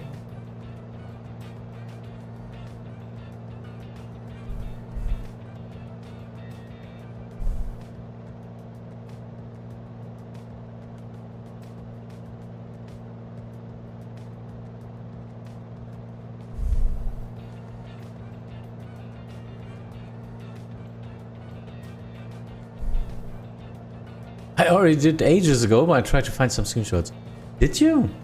In that case, I'm sorry, I'm old. I already forgot it again.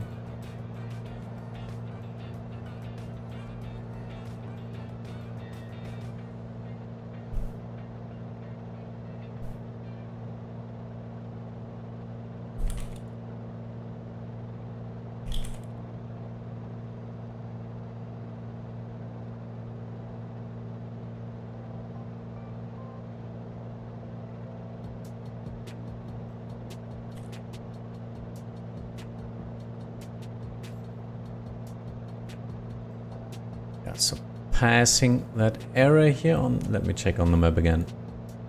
Yeah. Looks like a canyon here. Goatee. Oops.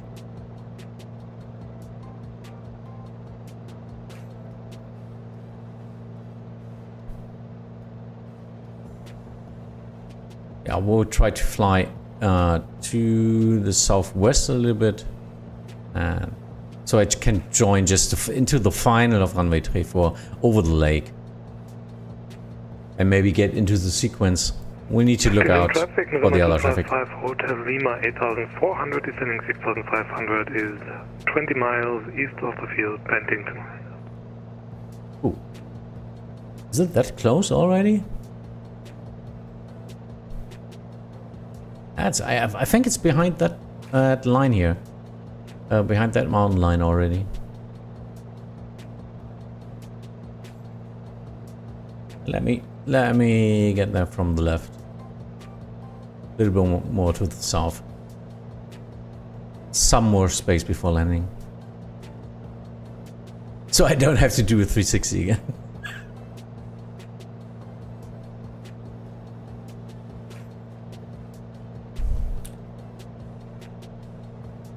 There's someone else flying shortly above the mountain line.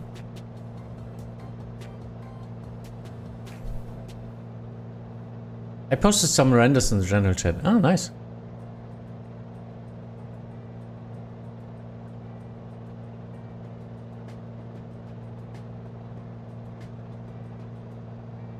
Ah, yeah, I remember. Oh, that looks pretty cool.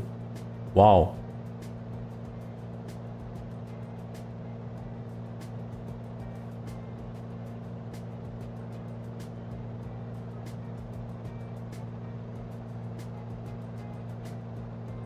Oh yeah, sorry. Should have done it this way. Some renders of his building. But yeah, so you're using some form of yeah, for the altitudes or something. So you have the base of it. That doesn't look like it's handcrafted in that case. So you get the terrain and then you build on it.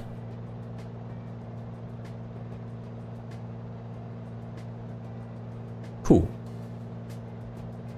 It's pretty nice.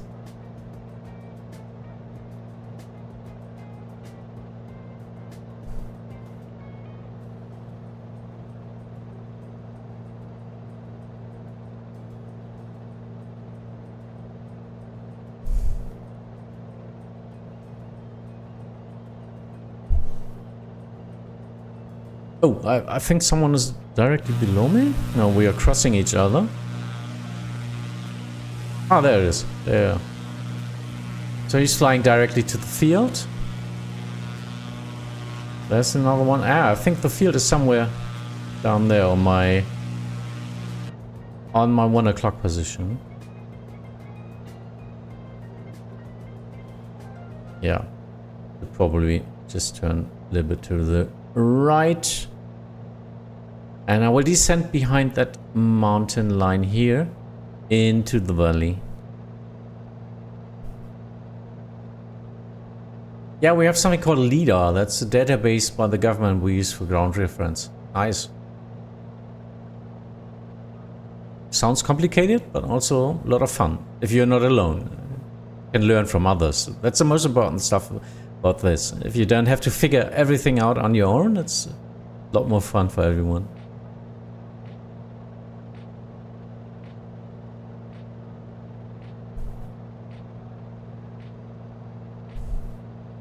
.36 no wind data. Yeah, it's wind calm, so should be okay in that case.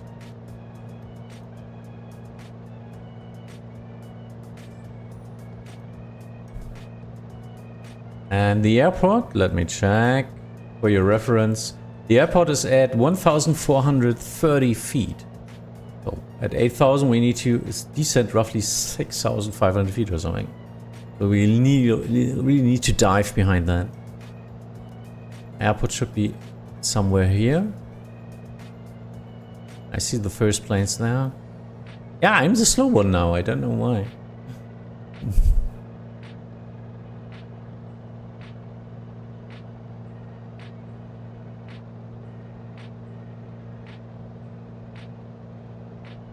Yeah. Thank you, son. There's the river.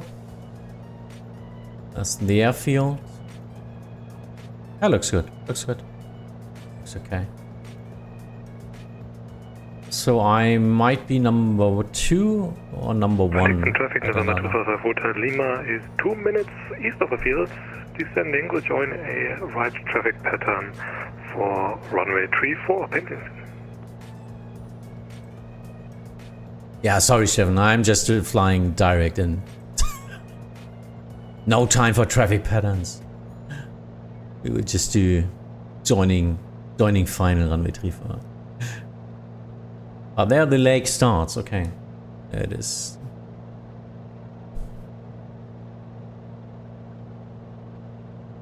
Still, no, that's the north one, I think. That's the north one? I'm not sure.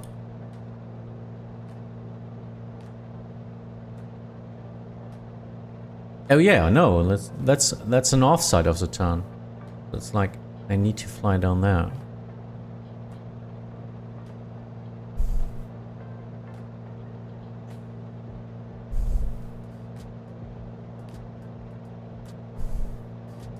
Interesting.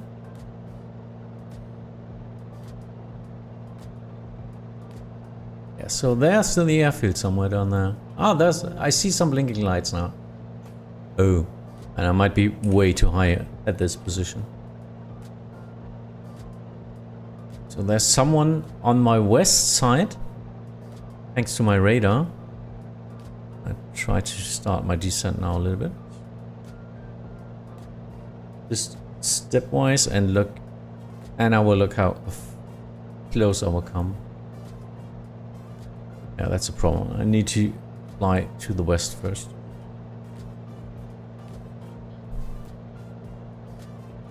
There's the other one, and I think we will fly behind him.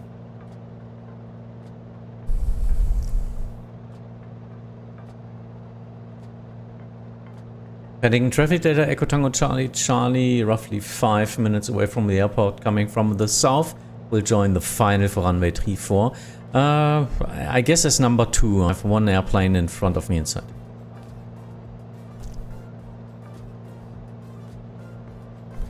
Who's that? Penticton traffic, Charlie Fox Mike, Juliet Oscar, 5 miles west of the east of the field, now descending from 6,000 feet to 4,500 feet. Yeah, we need to get down, I guess. We need to get down. Yeah, and I will just join him. Lima, right base, runway 34, Penticton. Cool.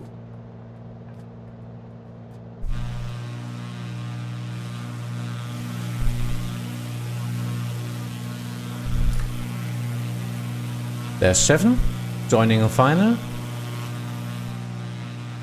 There's the other one. I think it's Flex. I don't know.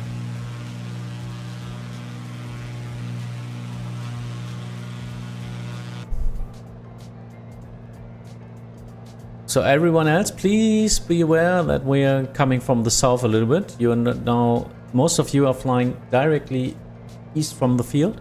So you will join, I guess, the downwind. I hope you extend it then a little bit.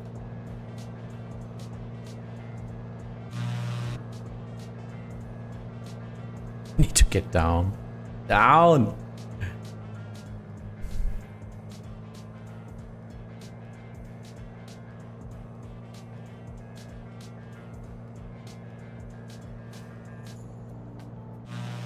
There's the other one in front of me, and we will just join in to the final.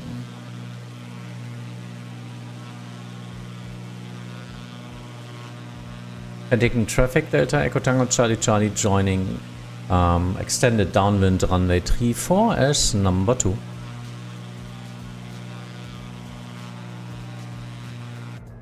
Penticton 2005 Lima, short final 34. Beethoven, yeah, thanks. Happy landings.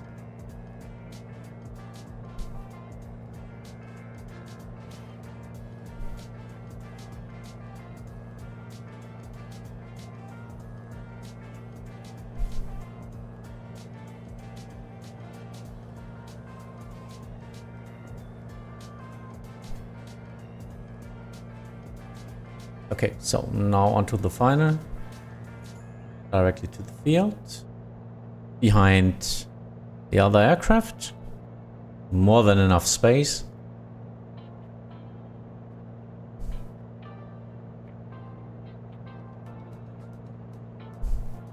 Slowing down a little bit.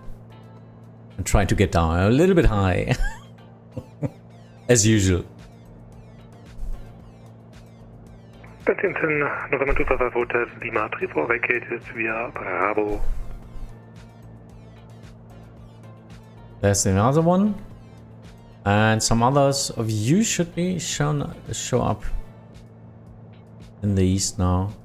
They will join downwind, I guess.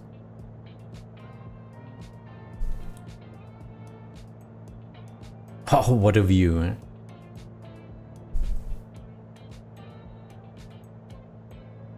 For my feelings, I'm a little bit high. Come on, let's dive a little bit.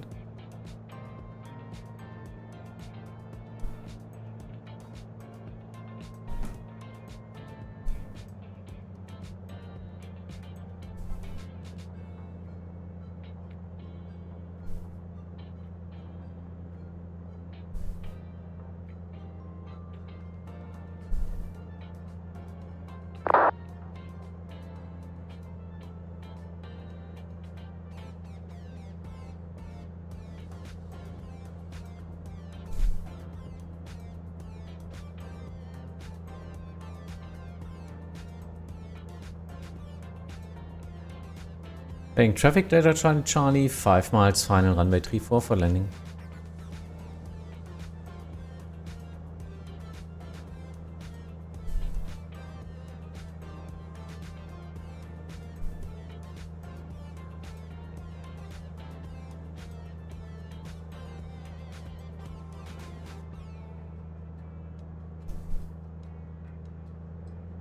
Yeah, I need to watch out for the hill there.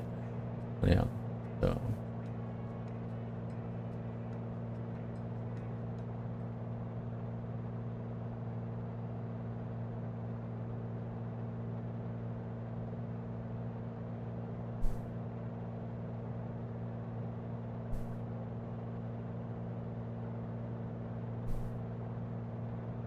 Hi.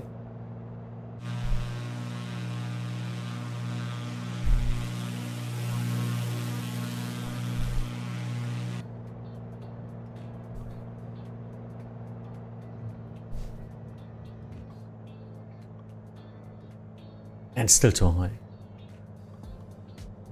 Slowing down now. Autopilot off.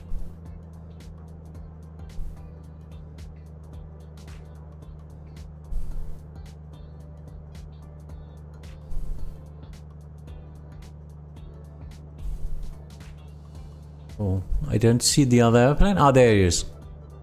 Hopefully he will vacate soon. Penticton traffic, Charlie Fox Mike Juliet Oscar, 5 miles final runway 34.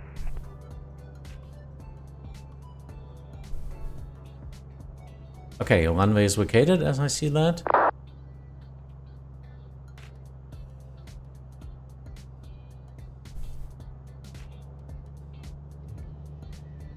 Heading traffic, Delta Charlie Charlie, short final runway 34.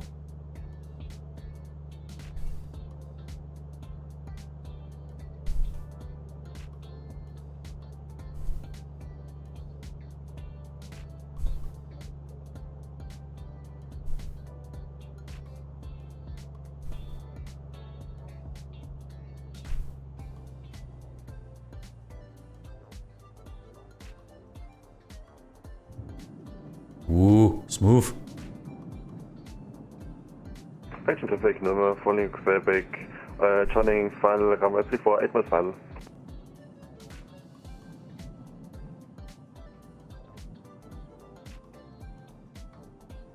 Okay, slowing down, braking, turning left. Yeah, finished your work. Nice. Heading traffic, Delta Charlie Charlie, vacated runway 34. Yeah, come on, dude. Get away. I need the space.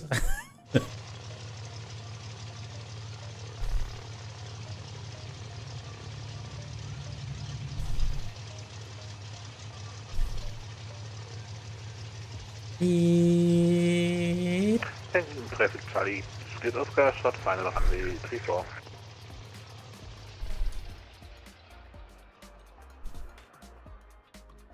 You need to do some housework now. Yeah, would you like to join my household?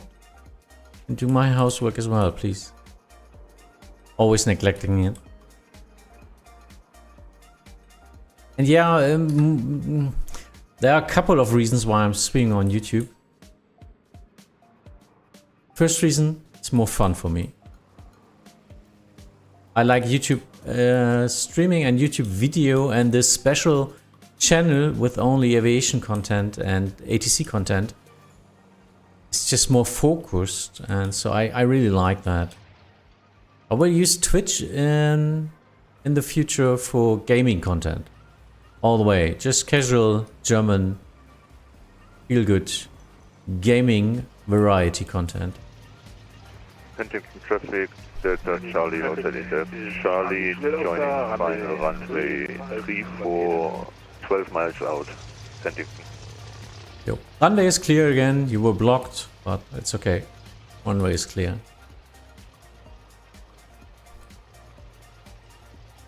And by the way, did you install all these small regional airports? Yes, I did, Lemon Wolf. If you look at our today's planning, I always link my scenery findings, what I'm using, so you can, if you will fly along, you can prepare and download that beforehand. It's roughly taking me 1.5 or 2 hours to prepare a flight.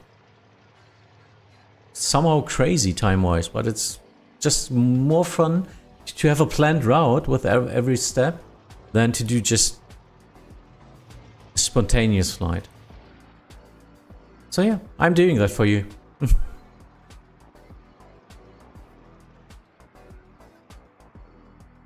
Okay, so the next one's landing. I will use the time now to get a quick load of new coffee. So everyone, happy landings, please, and see you soon. How long till Vancouver? Yeah, next step. We're now flying to Hope. And then into the area of the center controller.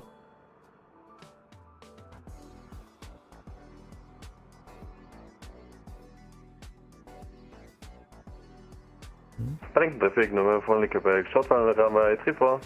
I will count that, Fabian, as soon as I got my coffee. So yeah. Watch Mr. Chair doing the stream now, as I cannot join you into some advertising or something, like in Twitch. So, where's my sound? Oh, there it is. I need to watch that landing first, and then I'll get a coffee. But I think we are like, I don't know, 6 or 7? 7 people? Oh, he's very slow. Nice one. He's gliding in. Oh, smooth. Smooth over radar. Okay, getting coffee. See you soon.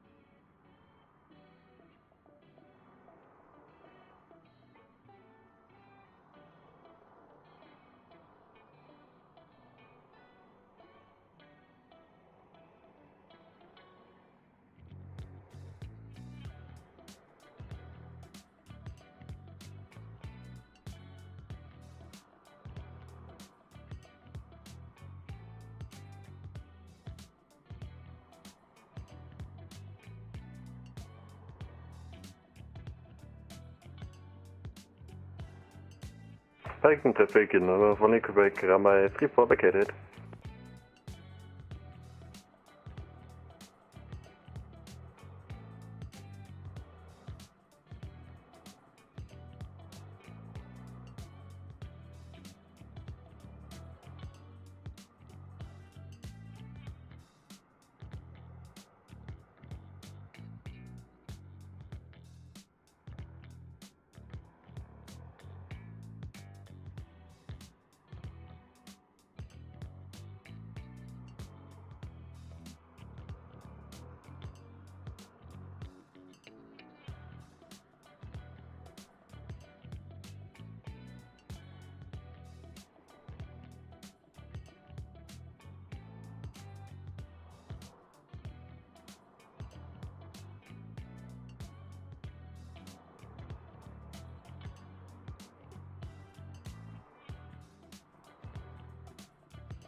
Penticton traffic, Delta Charlie Hotel India Charlie, short final, runway 34.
Fresh coffee.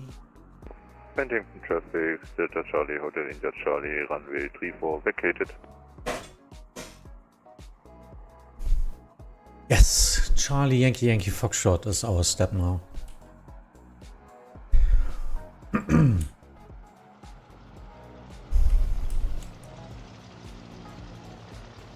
So I see one. Let me zoom in here. Florian is inbound. Yeah. Florian is a little bit south of the field. And should be here any minute. Come on, Florian, you're a TBM. Get some speed on it.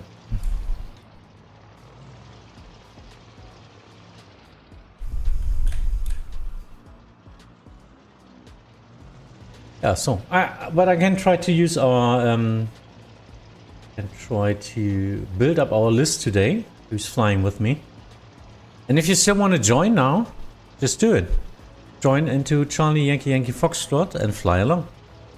I will explain the next step in just a minute. Can't join you, I don't have the world update installed for Canada. Ooh, okay. You need to install everything in that case. So, participants, so there it is.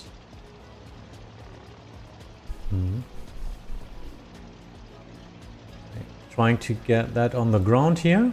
Let me see. So, I see Miloga today. Miloga. I see Nigelas is also flying offline. Nice. Nigelas. I hope you all enjoy that. Hope you enjoy my VFR tour. Stony. Stony? There is Flex. Next to it, McBenson. Flex, McBenson. And then I see an airplane on Vatsim, November 255 Hotel Lima. And I'm not sure if this is... No, this is another one. Who's that? I think this is the one I'm missing still. And Florian is on his way. Florian? So I guess that's the one I'm missing only. November 255 Hotel Lima. An SR-22. Ah, that's Stefan, huh? Isn't it? That's Stefan. Yeah. Still missing in the list. Pilot deviation. Okay. Did I forget anyone?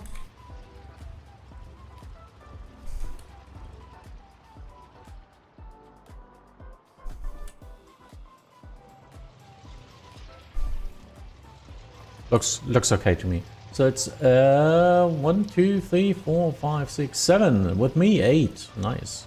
One offline. Ooh.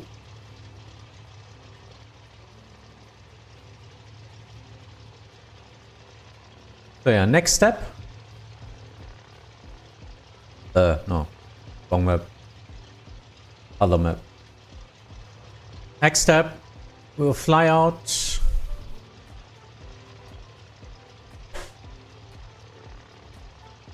Dear group, from this moment on, I'm just a viewer. I have to do barbecue. Oh, I see. Thomas. Yeah. Then I will just add you to the list. I didn't enter that. And thanks for flying along. Very cool. Where does... Thomas.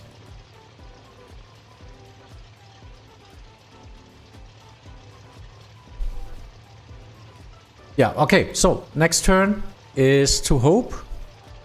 We can try to fly at this, well, whatever you want. I think it would be nicer to follow this river here. We will fly south. Follow the route here around the corner at the river and doing a touch and go at the airfield here from runway 22.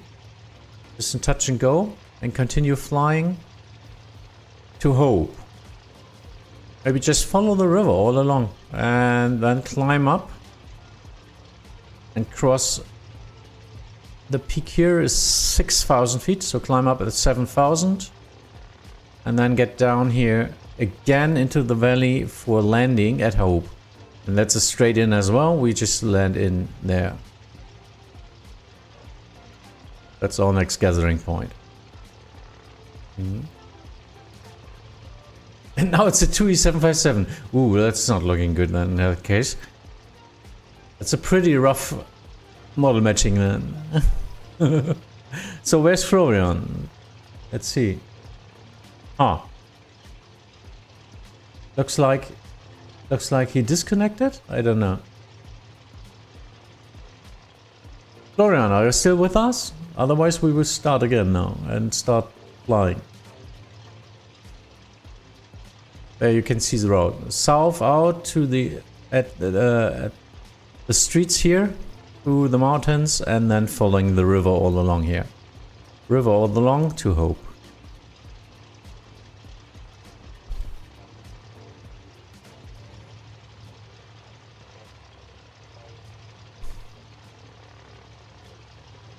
So yeah, as we landed on 3-4, shall we start at 3-4 as well? So it's like start at 3-4. We can start here at the apron directly. So then 3-4, and then just into the downwind. 3-4, like that. I'm flying above that little hill there at the mountain, and then to the southwest. Or even behind that already. Let me see.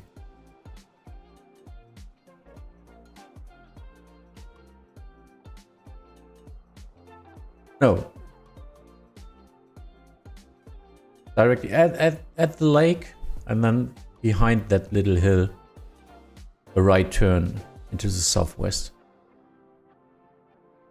Okay. No, so Florian isn't moving and he isn't responding in chat anyway. And the Vatsim target is lost as well, I think. So yeah, in that case, let's start.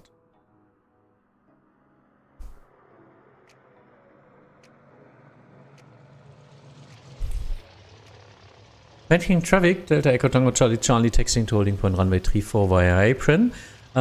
Departing to the southwest and will join traffic pattern runway 34. Yeah, I think that's clear. Everyone knows what I'm going to do.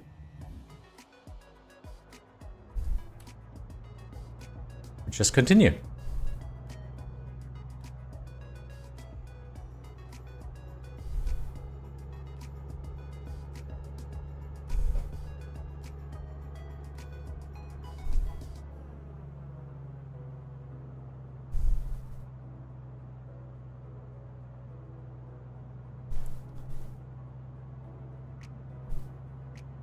Will be interesting. Delta, Sierra Romeo taxiing to runway 34 via the apron. Just checking, lane light is on, yeah. Heading traffic, Delta Echo Tango Charlie departing, runway 34, joining downwind runway 34.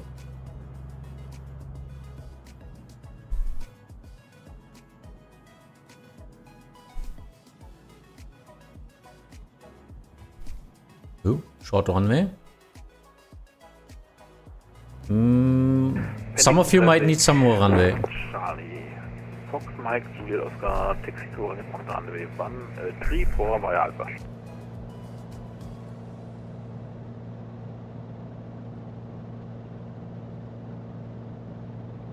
Yeah, no problem. It's even the down slope.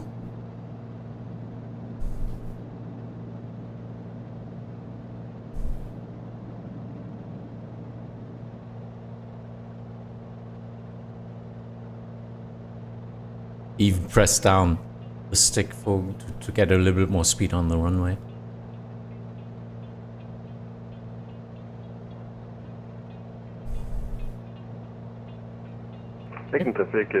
Trying to get some height. Behind that, so not runway 34.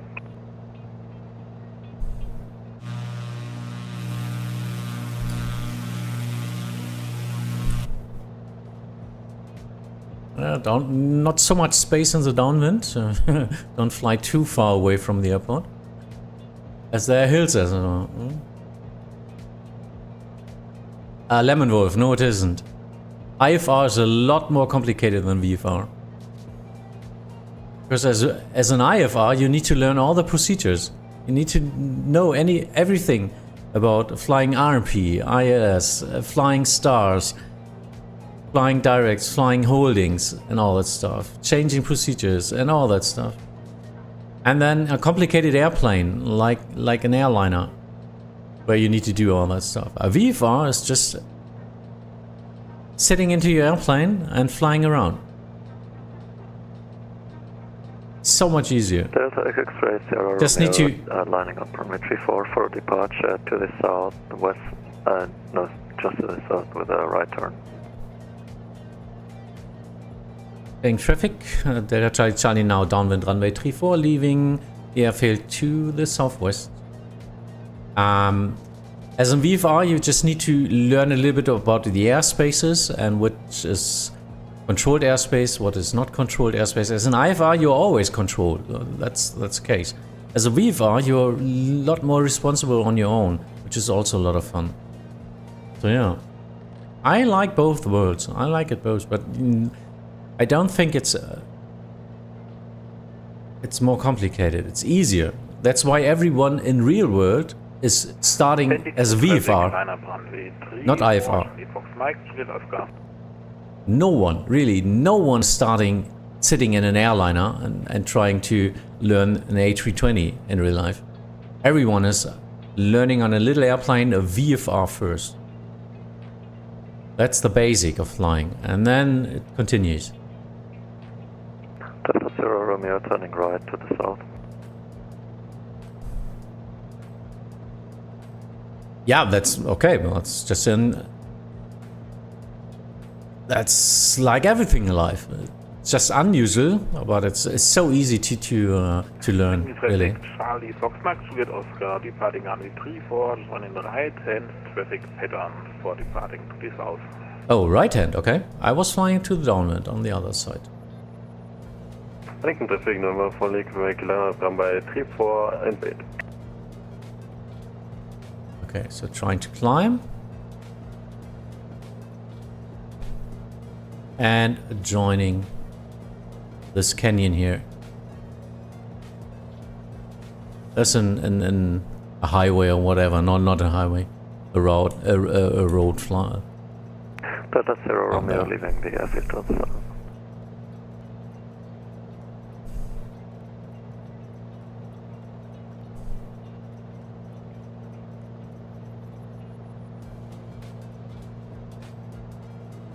I don't need to get that high, as we will fly alongside the river. November 4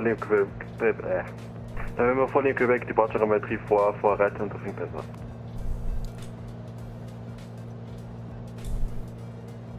In traffic Charlie Juliet Oscar turning right. What is harder about... Yeah, well, for most controllers in the beginning, VFR is harder, as you don't control them. VFR traffic is not controlled, but just advised. They can control themselves, that's the problem. So you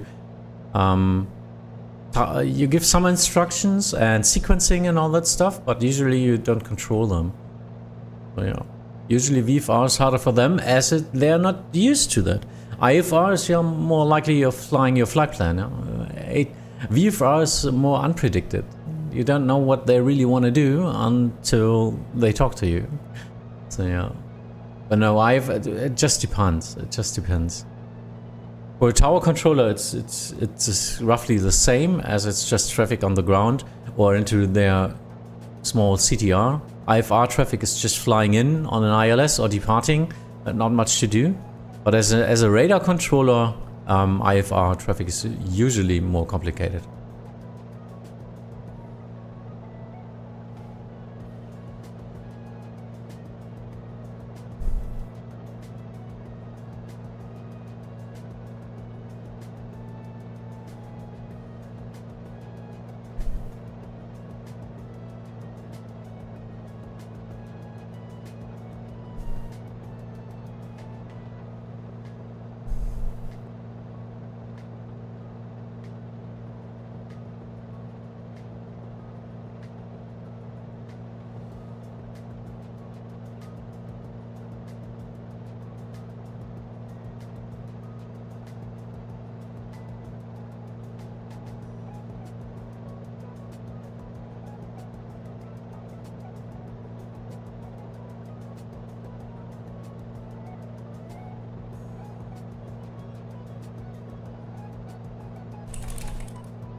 Avoiding the mountains.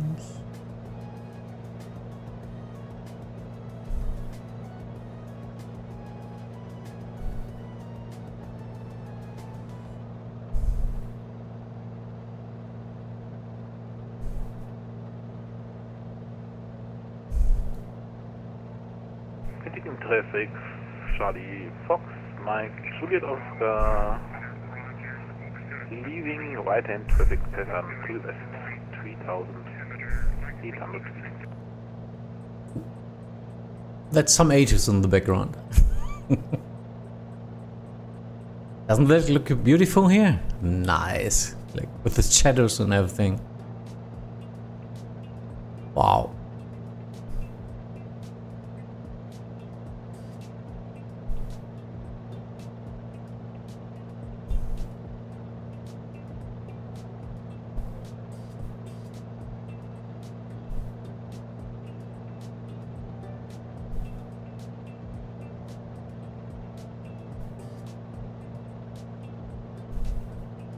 Yeah, hope you can follow me. Of course, you can always fly higher, no? If you just want to skip it or just fly overhead mountains. Traffic in November fully Not blaming you. Leaving the traffic center to the southwest.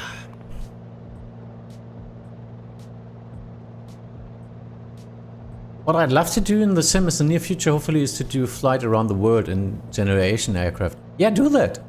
It's pretty nice. Started that as well because it's a Vatsim Germany tour, Echo class VFR flight or Echo airspace. You can fly IFR if you need to, but yeah, usually flying VFR. I'm right now. 255 Hotel Lima, second 4 will be a left downwind departure, Penticton. I'm right now at Greenland with my Cessna 182, like this airplane. That's why I got the Cessna 182, because it's the what I know by that time the fastest airplane I can get in an Echo. But now I learned that some of the Pipers or something are even faster and still are an Echo airspace, Echo class aircraft. Yeah, too bad. Now I'm stuck to the 182.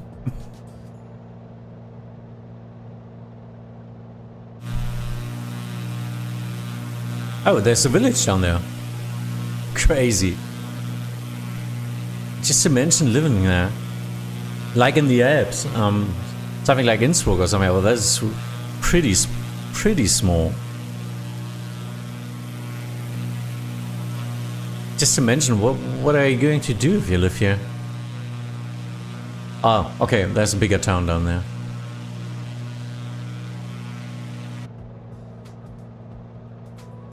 Started flying with IFR because of controlling. I needed to get into VFR. Yeah. So, but do you think it's so? I don't understand why people start with a complicated airliner where they have to learn so much more, and even the complicated IFR procedures. Well, while a VFR is just get into the airplane. You need like 30 seconds to get the airplane ready and just fly. It's so much easier, but they just don't know. I don't know. That's why I'm advocating more for a VFR and trying to bring you my view of that and the enjoyment of flying VFR, even on Vatsim. That's why I did a workshop for IFR. So if you check out my channel here, or just check out the channel Flying ADC, there's a bigger video of a workshop, like 2-hour workshop or something, where I did some traffic pattern flying and VFR flying in Hanover to Hamburg, I think, where I explained a little bit more than usual. So that's why it's called workshop, so you can learn from it.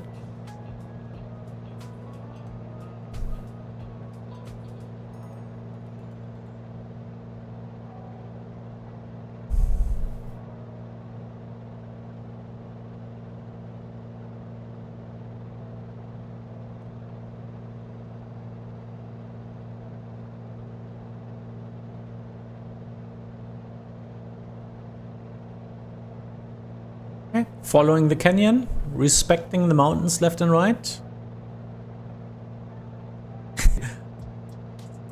Not sure if this is good what I'm doing here. In real life, this might be dangerous because of winds, I think. I don't know. Falling winds or something. Turbulences. It would be a lot more safer to fly 2,000, 3,000 feet above my current position. But yeah, that's the enjoyment of a simulator. We can do stuff like that.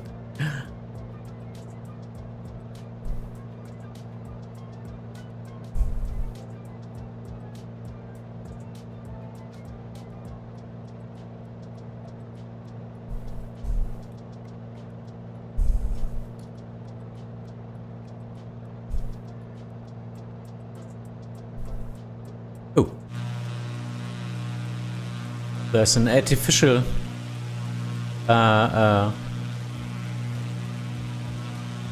prop site or whatever. This always fascinating for me, yeah. So they're sprinkling water all the time, yeah. So it's moving all the time, clockwise or in this case anti-clockwise. You've got. Yeah, it's looking more like a desert, huh? Isn't it?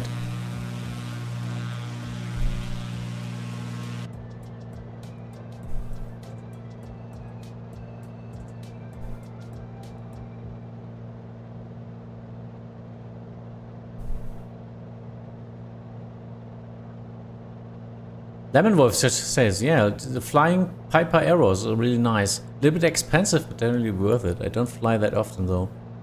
I never used the Piper before though, so, well, in that case, I just bought this Cessna 182.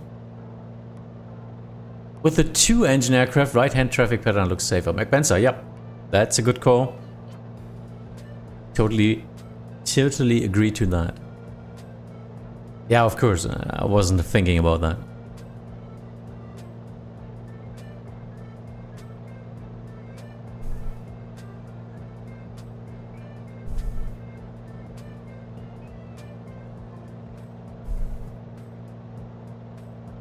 Yeah, back then the only thing I could fly was an ILS and be able to fly vectors. I thought somehow VFR would be more difficult. Yeah, that's it.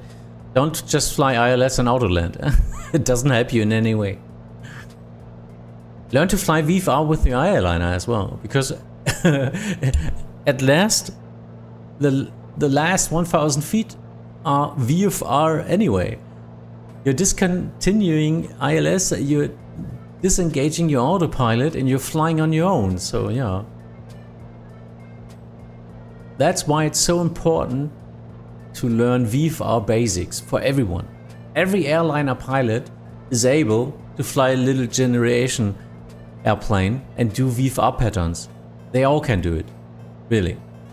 Just look at some Instagram accounts of big pilots like here, Captain Joe or something. He's 747 pilots and so on.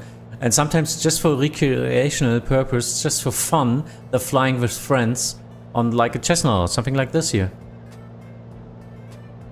Oh, they have their commercial airliner pilot license, and they all, that's like top down, like we have as a controller. They can all fly in little generation airplane. Because they learn from the small airplane, VFR, into bigger airplanes, into IFR certifications and all that stuff. Yeah, but you always learn from the first steps of VFR flights into a traffic circuit, into more complicated stuff. And on Vatsim and Simulator World, it's all the way around.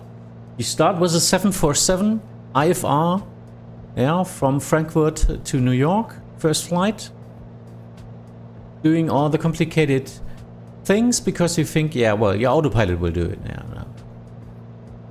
The problem we all have, I think, is what do you do if a failure happens? What do you do if the autopilot disconnects? Are you able to fly your airliner then, or is it too complicated then? Then you missed something. But it's not easy because the autopilot does everything. It's complicated all the way because you need to interfere in that moment and, yeah, well, take over everything. And then it's getting really complicated. We are not... That's what I was, yeah, that's what I said all the time back then. It's always like, in real life, you learn all the failures and complications which can happen before you're allowed to fly. Oops. So you learn everything what can go wrong, so you know what to do, because life is at stake. In the simulator world, we do it all the other way around. We just fly expecting everything to be 100% working, because we are not prepared for errors and failures. As soon as a failure occurs, we die. Yeah, plane crashes, we just start over. And we will learn from the crashes and from the incidents. So that's not happening in real life, because you need to learn everything beforehand, before that happens.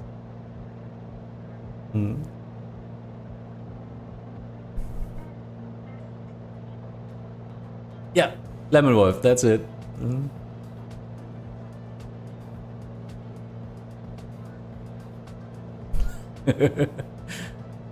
One new Vatsim bingo item I've added recently was declaring emergency due to autopilot not working. Yep, heard this week at Vienna Center. Yeah, that's autopilot misbehaving. Yeah, unable. My FMC is just broken. Yeah, so just fly on your own. Unable. I don't know. Emergency. Emergency. My FMC broke. Yeah, whatever. Your airplane is still flying, isn't it? You don't need an FMC. You can fly with your own navigations. Solution for failures is the escape button. Correct.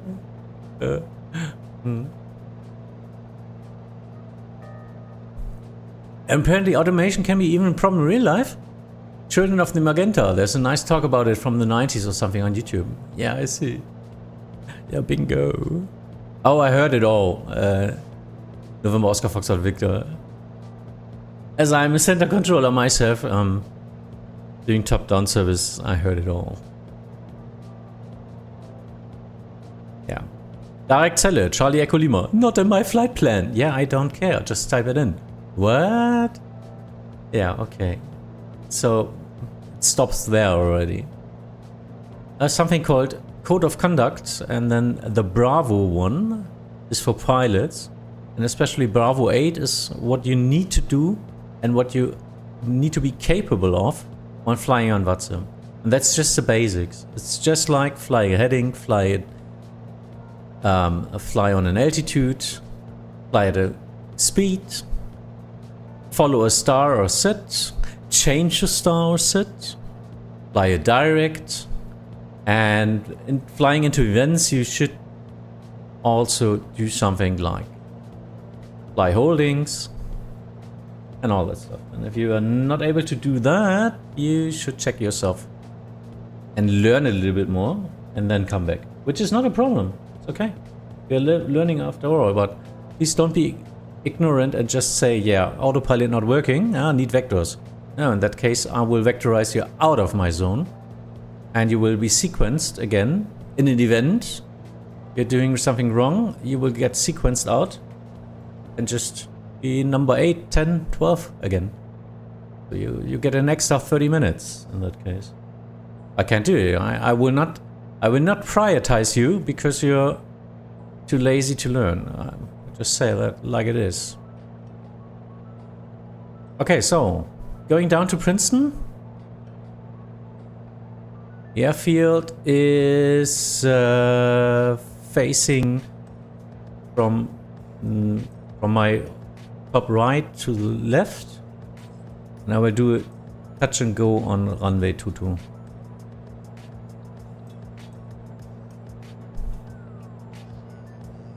And we'll get down there.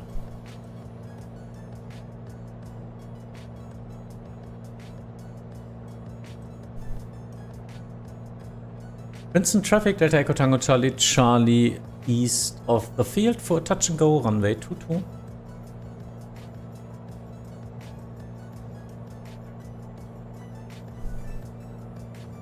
You saw my demo flight about the RMP we talked about Thursday? No, I didn't get any video. You commented like you wanted to post a video link, but I don't think you can post any links in the comments.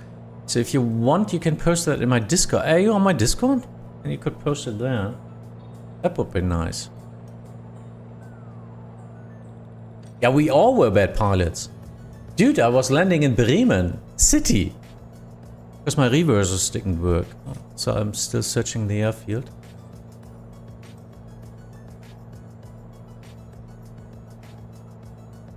Ah, I thought it's here. No. It's behind that valley. I might be too low now.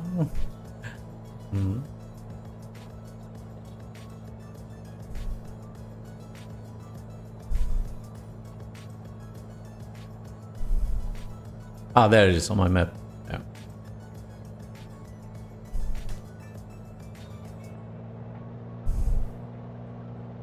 Pilot division, thank you. Princeton, altimeter 3018, 2,300 feet. In that case, I might be a little bit too low.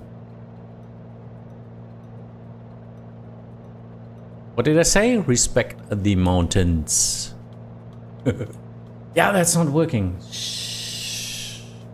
Can someone post a link? Yeah, I don't have bots on YouTube yet. Wait, I will post it again.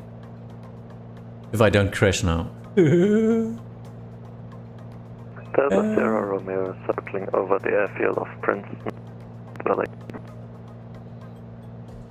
4,500 feet. There's our Discord link. Oh, that would be cool. Okay, am I still the first? Yeah, I'm number one. Am I?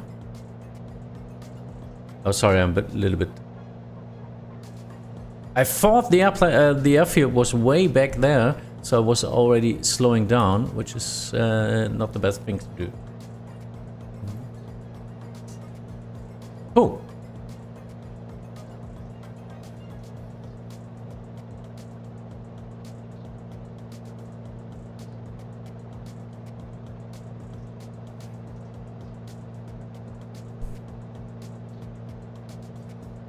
Ooh, this is a little bit close. Wasn't really thinking about that.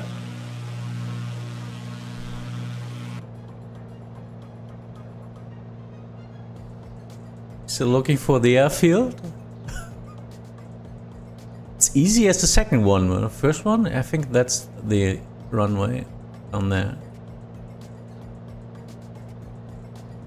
Princeton traffic, data Echo Tango Charlie joining final runway 22 for touch and go and leaving the airfield thereafter to the west.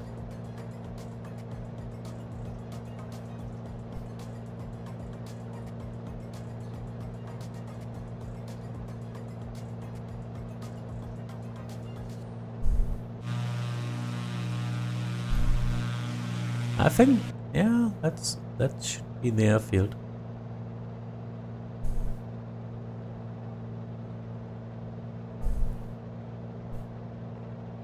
Ah, I see it. I see it.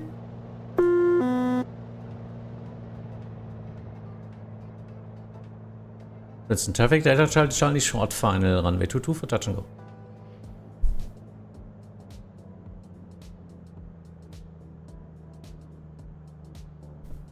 There's it.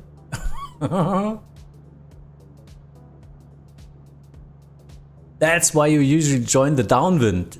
And after that, you join the final. Not a straight in, but yeah, no risk, no fun. A little bit fast. Slowing down. Just a touch and go anyway. There it is. Speeding up.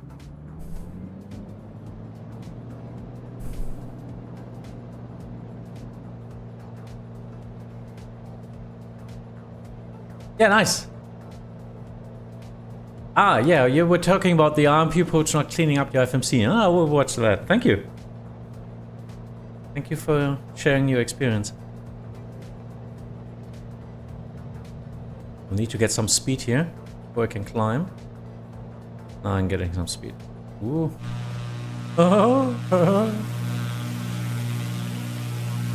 Respect the topography, respect the mountains. We.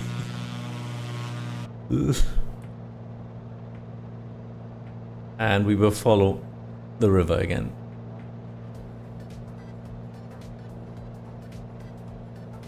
First I need to get up.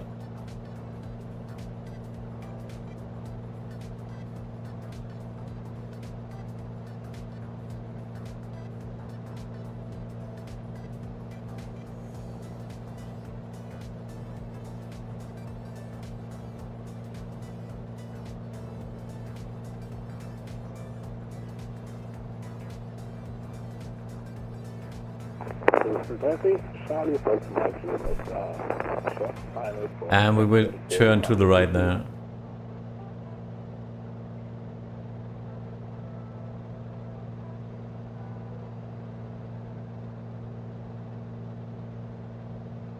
Lemon Wolf, yeah, thanks for watching. See you soon. Princeton traffic, November 255 Hotel Lima, 8 miles east of the field for a touch and go for runway 22. Tutu. Tuijet tutu loose.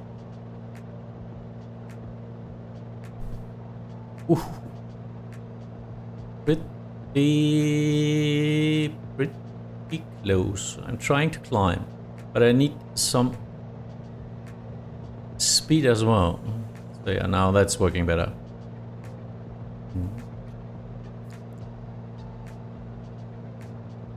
Yep, so you were the first one in Hope, no problem with that.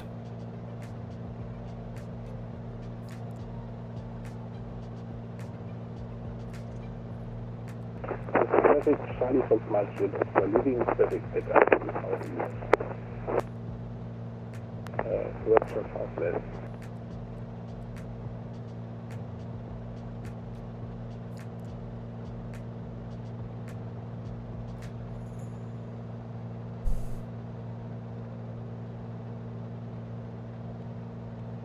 So now we will just join and follow the river. Altitude, I think. I will climb to 5.5 now, which should be okay. We are leaving a little bit of, we are leaving the Rockies now.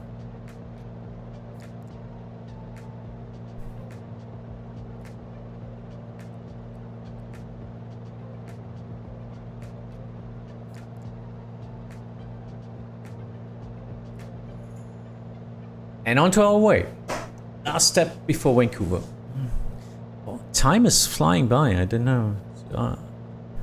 My planning was more like that we are finished by 60-30, but I don't know. Might take too long, I don't know. Or should we stop at Hope for today?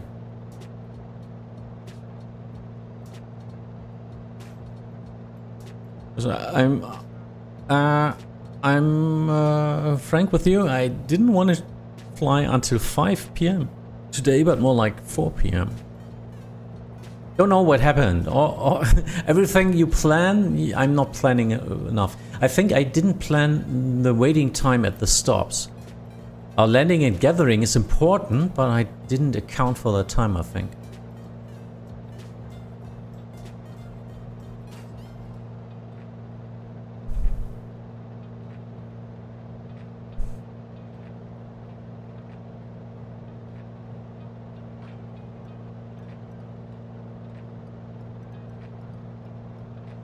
Princeton, November 255 Hotel Lima, final runway 22 for a touch and go. Thereafter leaving the traffic pattern via a right crosswind departure.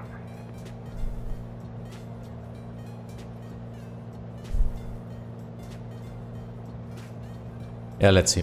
Let's see how long we will take now to gather at home. But yeah, because we are already online for like 3 hours. I'm sorry. Little too ambitious, I think.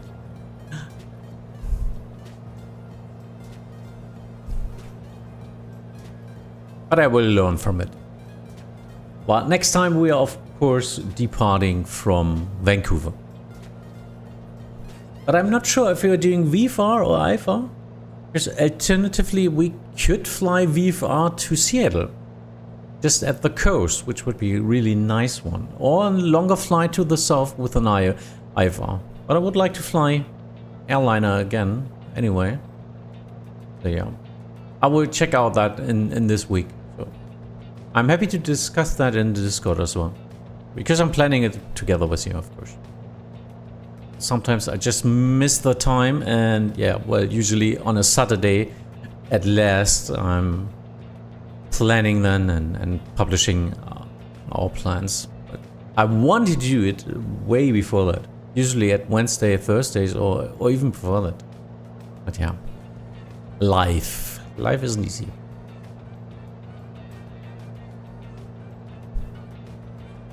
Okay, so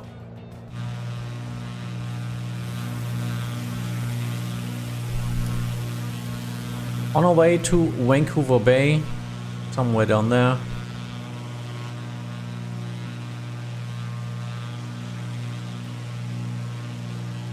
And I need to turn left, sorry.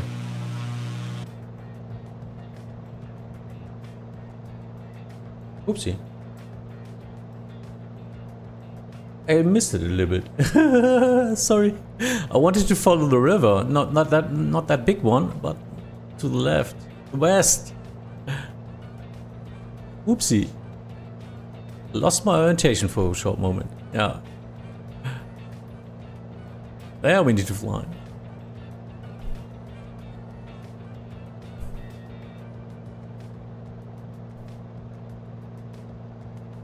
Yeah, that looks better. And from there, we would follow the river here and then flying to the west. So just try, and maybe need to climb, or we need to find a space where we can get over to the road.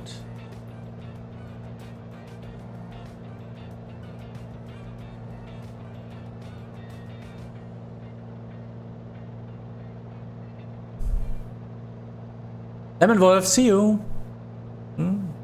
I'm speeding away. I don't know. Yeah, if you want. Bye-bye.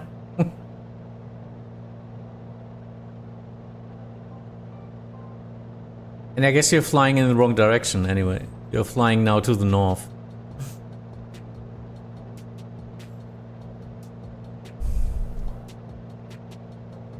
We want to fly to Hope in the west. Oh, there's another airplane there.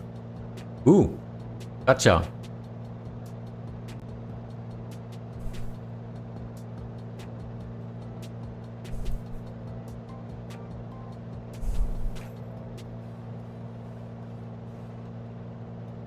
We need to get over these mountains here. I don't know. So I will follow the river like until we have a westbound course to Hope.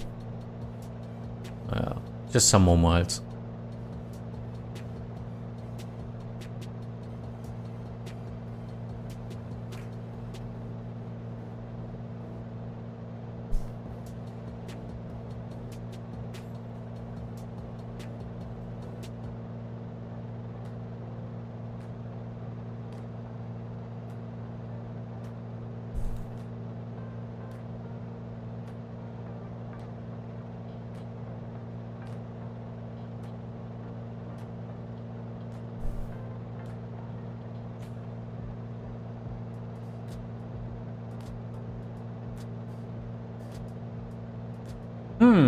Yeah, just checking. Need to pass like down there somewhere. Oh, I guess we need to climb then.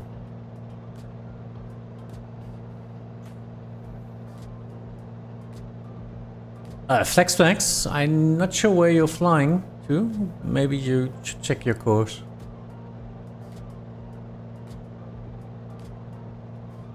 Or it's a late update in Volanta, that's possible as well.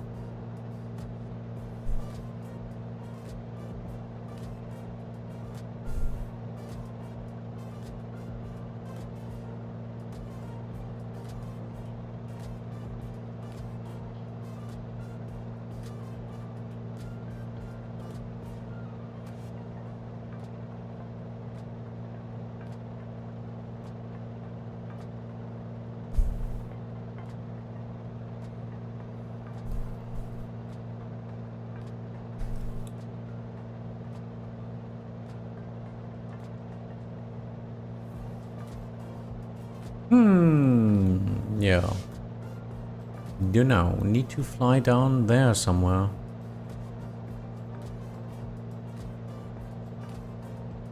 Oh, trying to get up. Just do some step climbs, 1,000 feet at a time. Yeah, well, I need to fly 7,500, I think. Yeah, come on. Just better safe than sorry, just climbing up.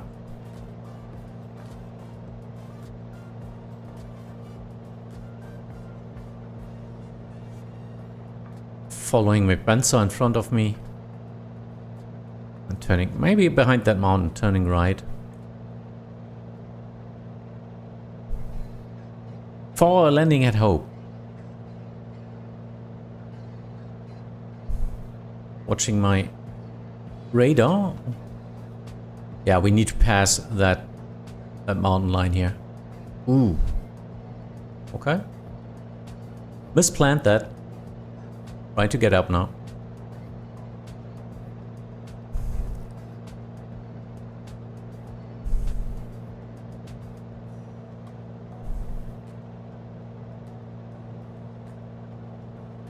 I might be able to fly straight ahead and then a right turn. Yeah, that should work. Someone there, maybe there, or behind that mountain, I don't know.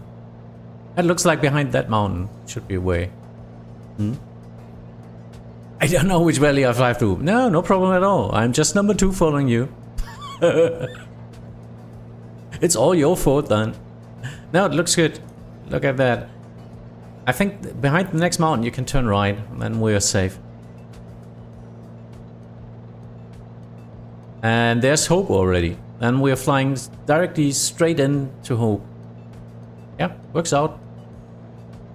So it's behind that hill here. Hill, sorry, mountain.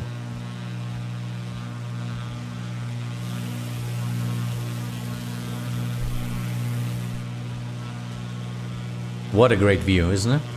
Wow.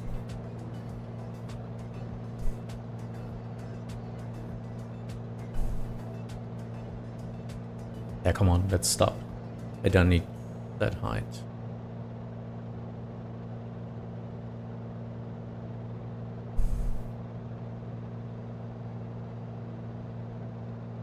Descending anyway. Into 3 minutes.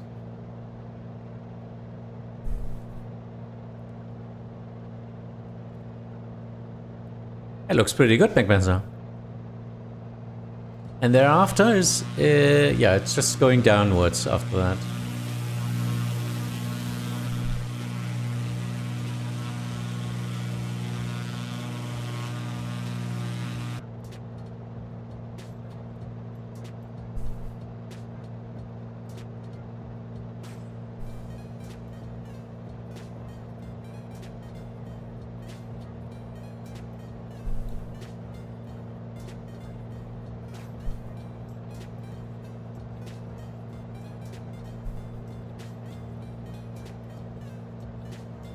After that, yeah, we need to pass that now, and then we can fly into.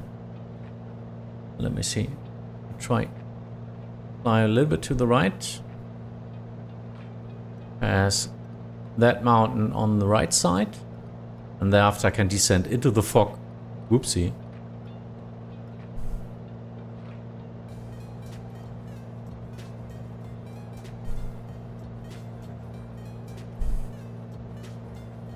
Elevation 128 feet. Yeah, it's roughly at the ground. Runway length 1,200 meter. More than enough. That's more than 3,000 feet. But yeah, what? For the ones with the heavier airplanes here today, just keep that in mind. It's a grass field. So concentrate. Ooh, but we need to descend into the fog there. Not sure if this is working.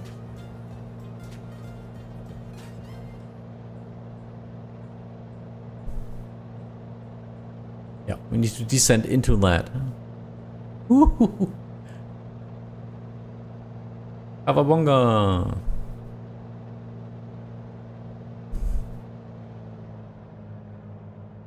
Airfield is only 10 miles away. Okay. Yeah. Hope traffic Delta Echo Tango Charlie Charlie inbound from the east for landing. Number 2.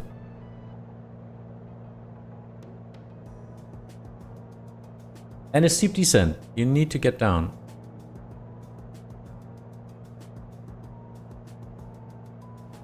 Well, the airfield might be down there somewhere.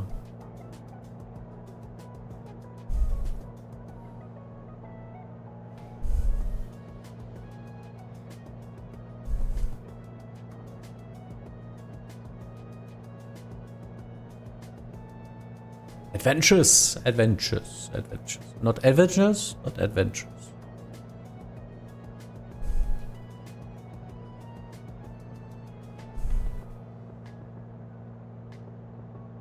But yeah, it's safe to descend now into the valley. Charlie Fox Mike Juliet Oscar, 7 miles east of the field, descending for full stop landing, Hope.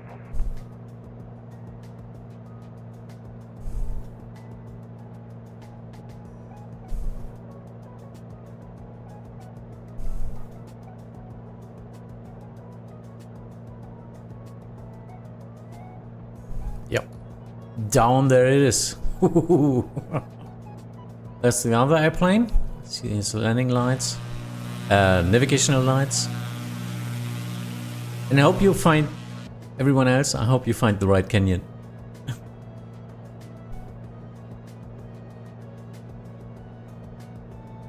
Well, I don't know where the airfield is. I think I'm way too high. Maybe there?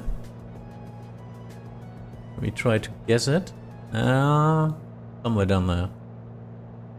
Hope traffic, November 255 Hotel Lima is 12 miles northeast of the field, following the Coquihalla River Canyon to the field for a full stop landing. Wow. There's always one with the good navigational sense. That's usually not me. So now I'm straight into on the final. Airfield not inside. I guess it's there. Hope traffic, Delta Echo Tango Charlie on a final runway 22, I think. 7.5 miles out. Just at the border here. Hope traffic, Charlie Fox Mike Juliet Oscar, short final, runway 22.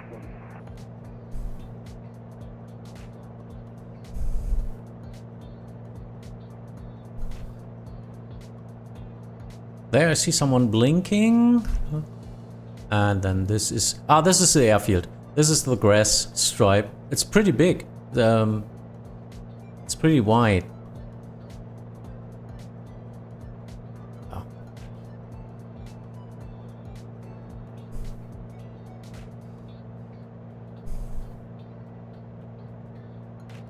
So don't look out for a runway in that case.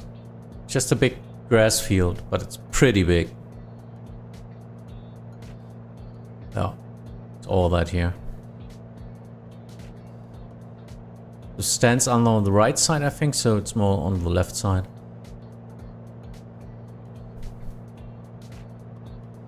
And again, I'm too high, I think.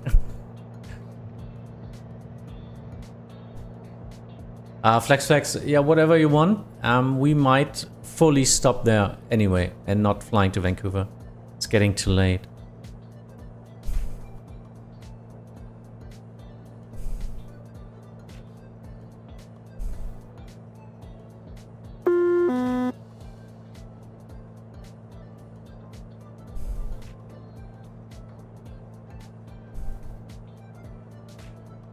I don't know why the autopilot is always connecting again. Please disconnect. Thank you. Oh, and then he turns on again. I don't know. Traffic, Charlie Fox Mike Juliet Oscar, runway 22 vacant. Hope traffic, Delta Charlie short final, runway 22 for landing. Should really look what it is. I don't think they have any stuff for that. Hopefully I find... Are there any cones or something like that? Ah, there it is. You see the white spots? That's the runway.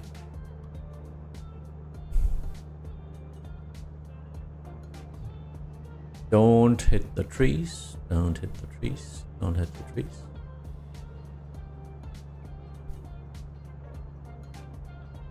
Off traffic, November 255 Hotel Lima, on a 5 mile final, runway 22. A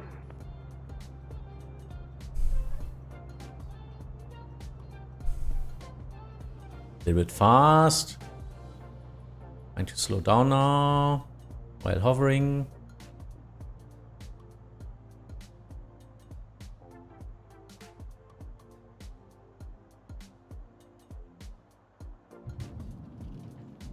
Yeah. Grass landing. Ooh, sliding, sliding, sliding, braking, braking. Oopsie. And turning away.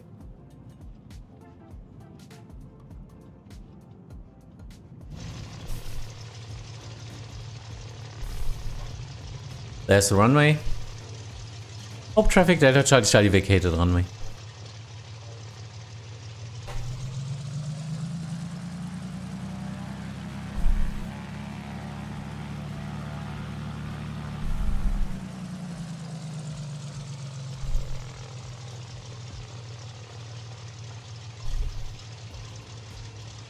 Yeah, it's 4 o'clock already. Shit.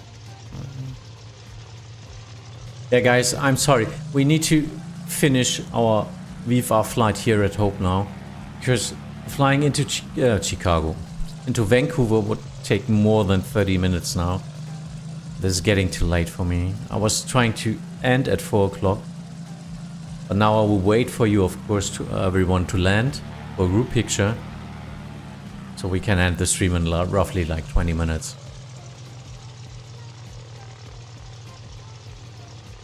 Ah, too bad. But yeah.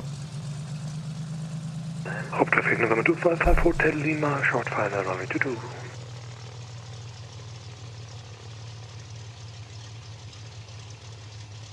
Landing. Course correction, runway 25, of course, Hope traffic. Yeah, of course, you can, you all can, of course, continue to fly to Vancouver if you like. Just get in contact with the center controller now, as it is airspace then when you join the Vancouver Bay Area.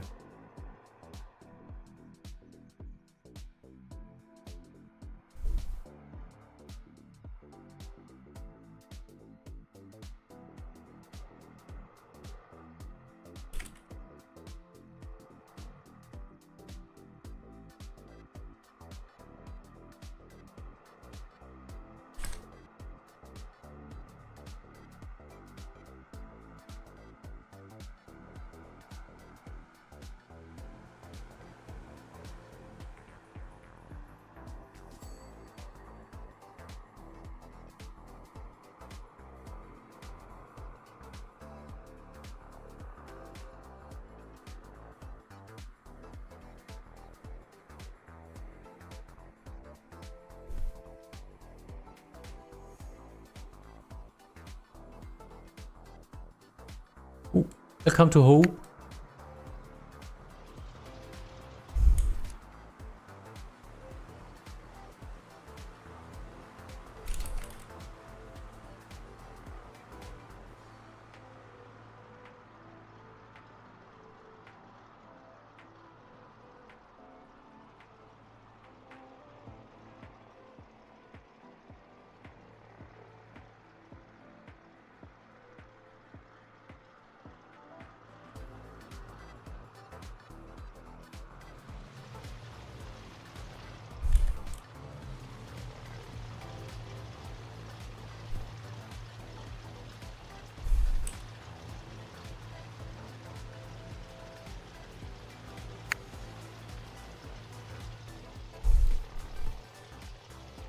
Okay, so anyone on final? There it is. Nigilas is landing.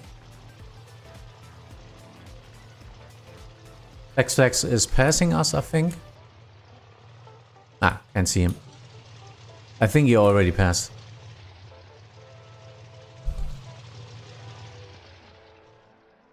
The weather is getting worse. Hardly VFR now. I love the grass strip aerodromes. Yeah, they're fun, don't they? But this one is pretty big. It's pretty big runway. More than enough of a length, and yeah, pretty nice. Usually the airstrip airways, the grass strip airways, aerodromes are pretty much very small and, well, more dangerous, I guess. Trees are your enemy.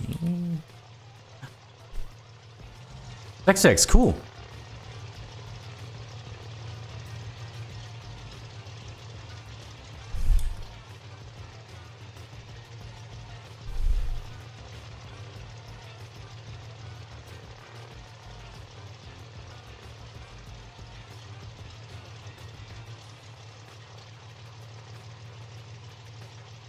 So just checking, has everyone arrived now?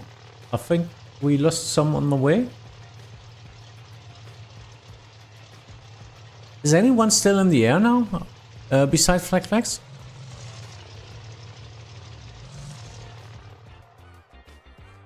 Was a pretty lengthy flight anyway. Yeah. Don't want to do that too long. It was a lot of fun for me. Yeah, I think everyone landed on Volanta. No one is there. If you want, the center controller is still online. He wishes me a lot of luck and so on. I told him that we are online next week from Vancouver for flying out. So maybe we've got a center controller next time. If you want, just continue your flight to Vancouver now. Have fun with it. But I need to stop right now. I need to get away in about 20 minutes. So hopefully you understand that. And next time, where's my control? Next time I need to calculate a lot more time for stops. I was just calculating the flight time and thinking about roughly 3 hours and maybe 30 minutes above of that. But I totally missed that we always stop like 15 to 20 minutes at each airport to gather up. Learn from that. Next time I will do better calculation. Yeah, pretty much fun for me. Hopefully for you too. See you here next time. In a couple of days I might do an ATC stream again. And let's see what we do next Sunday. See you on my Discord. And have a nice Sunday, you all. Bye bye.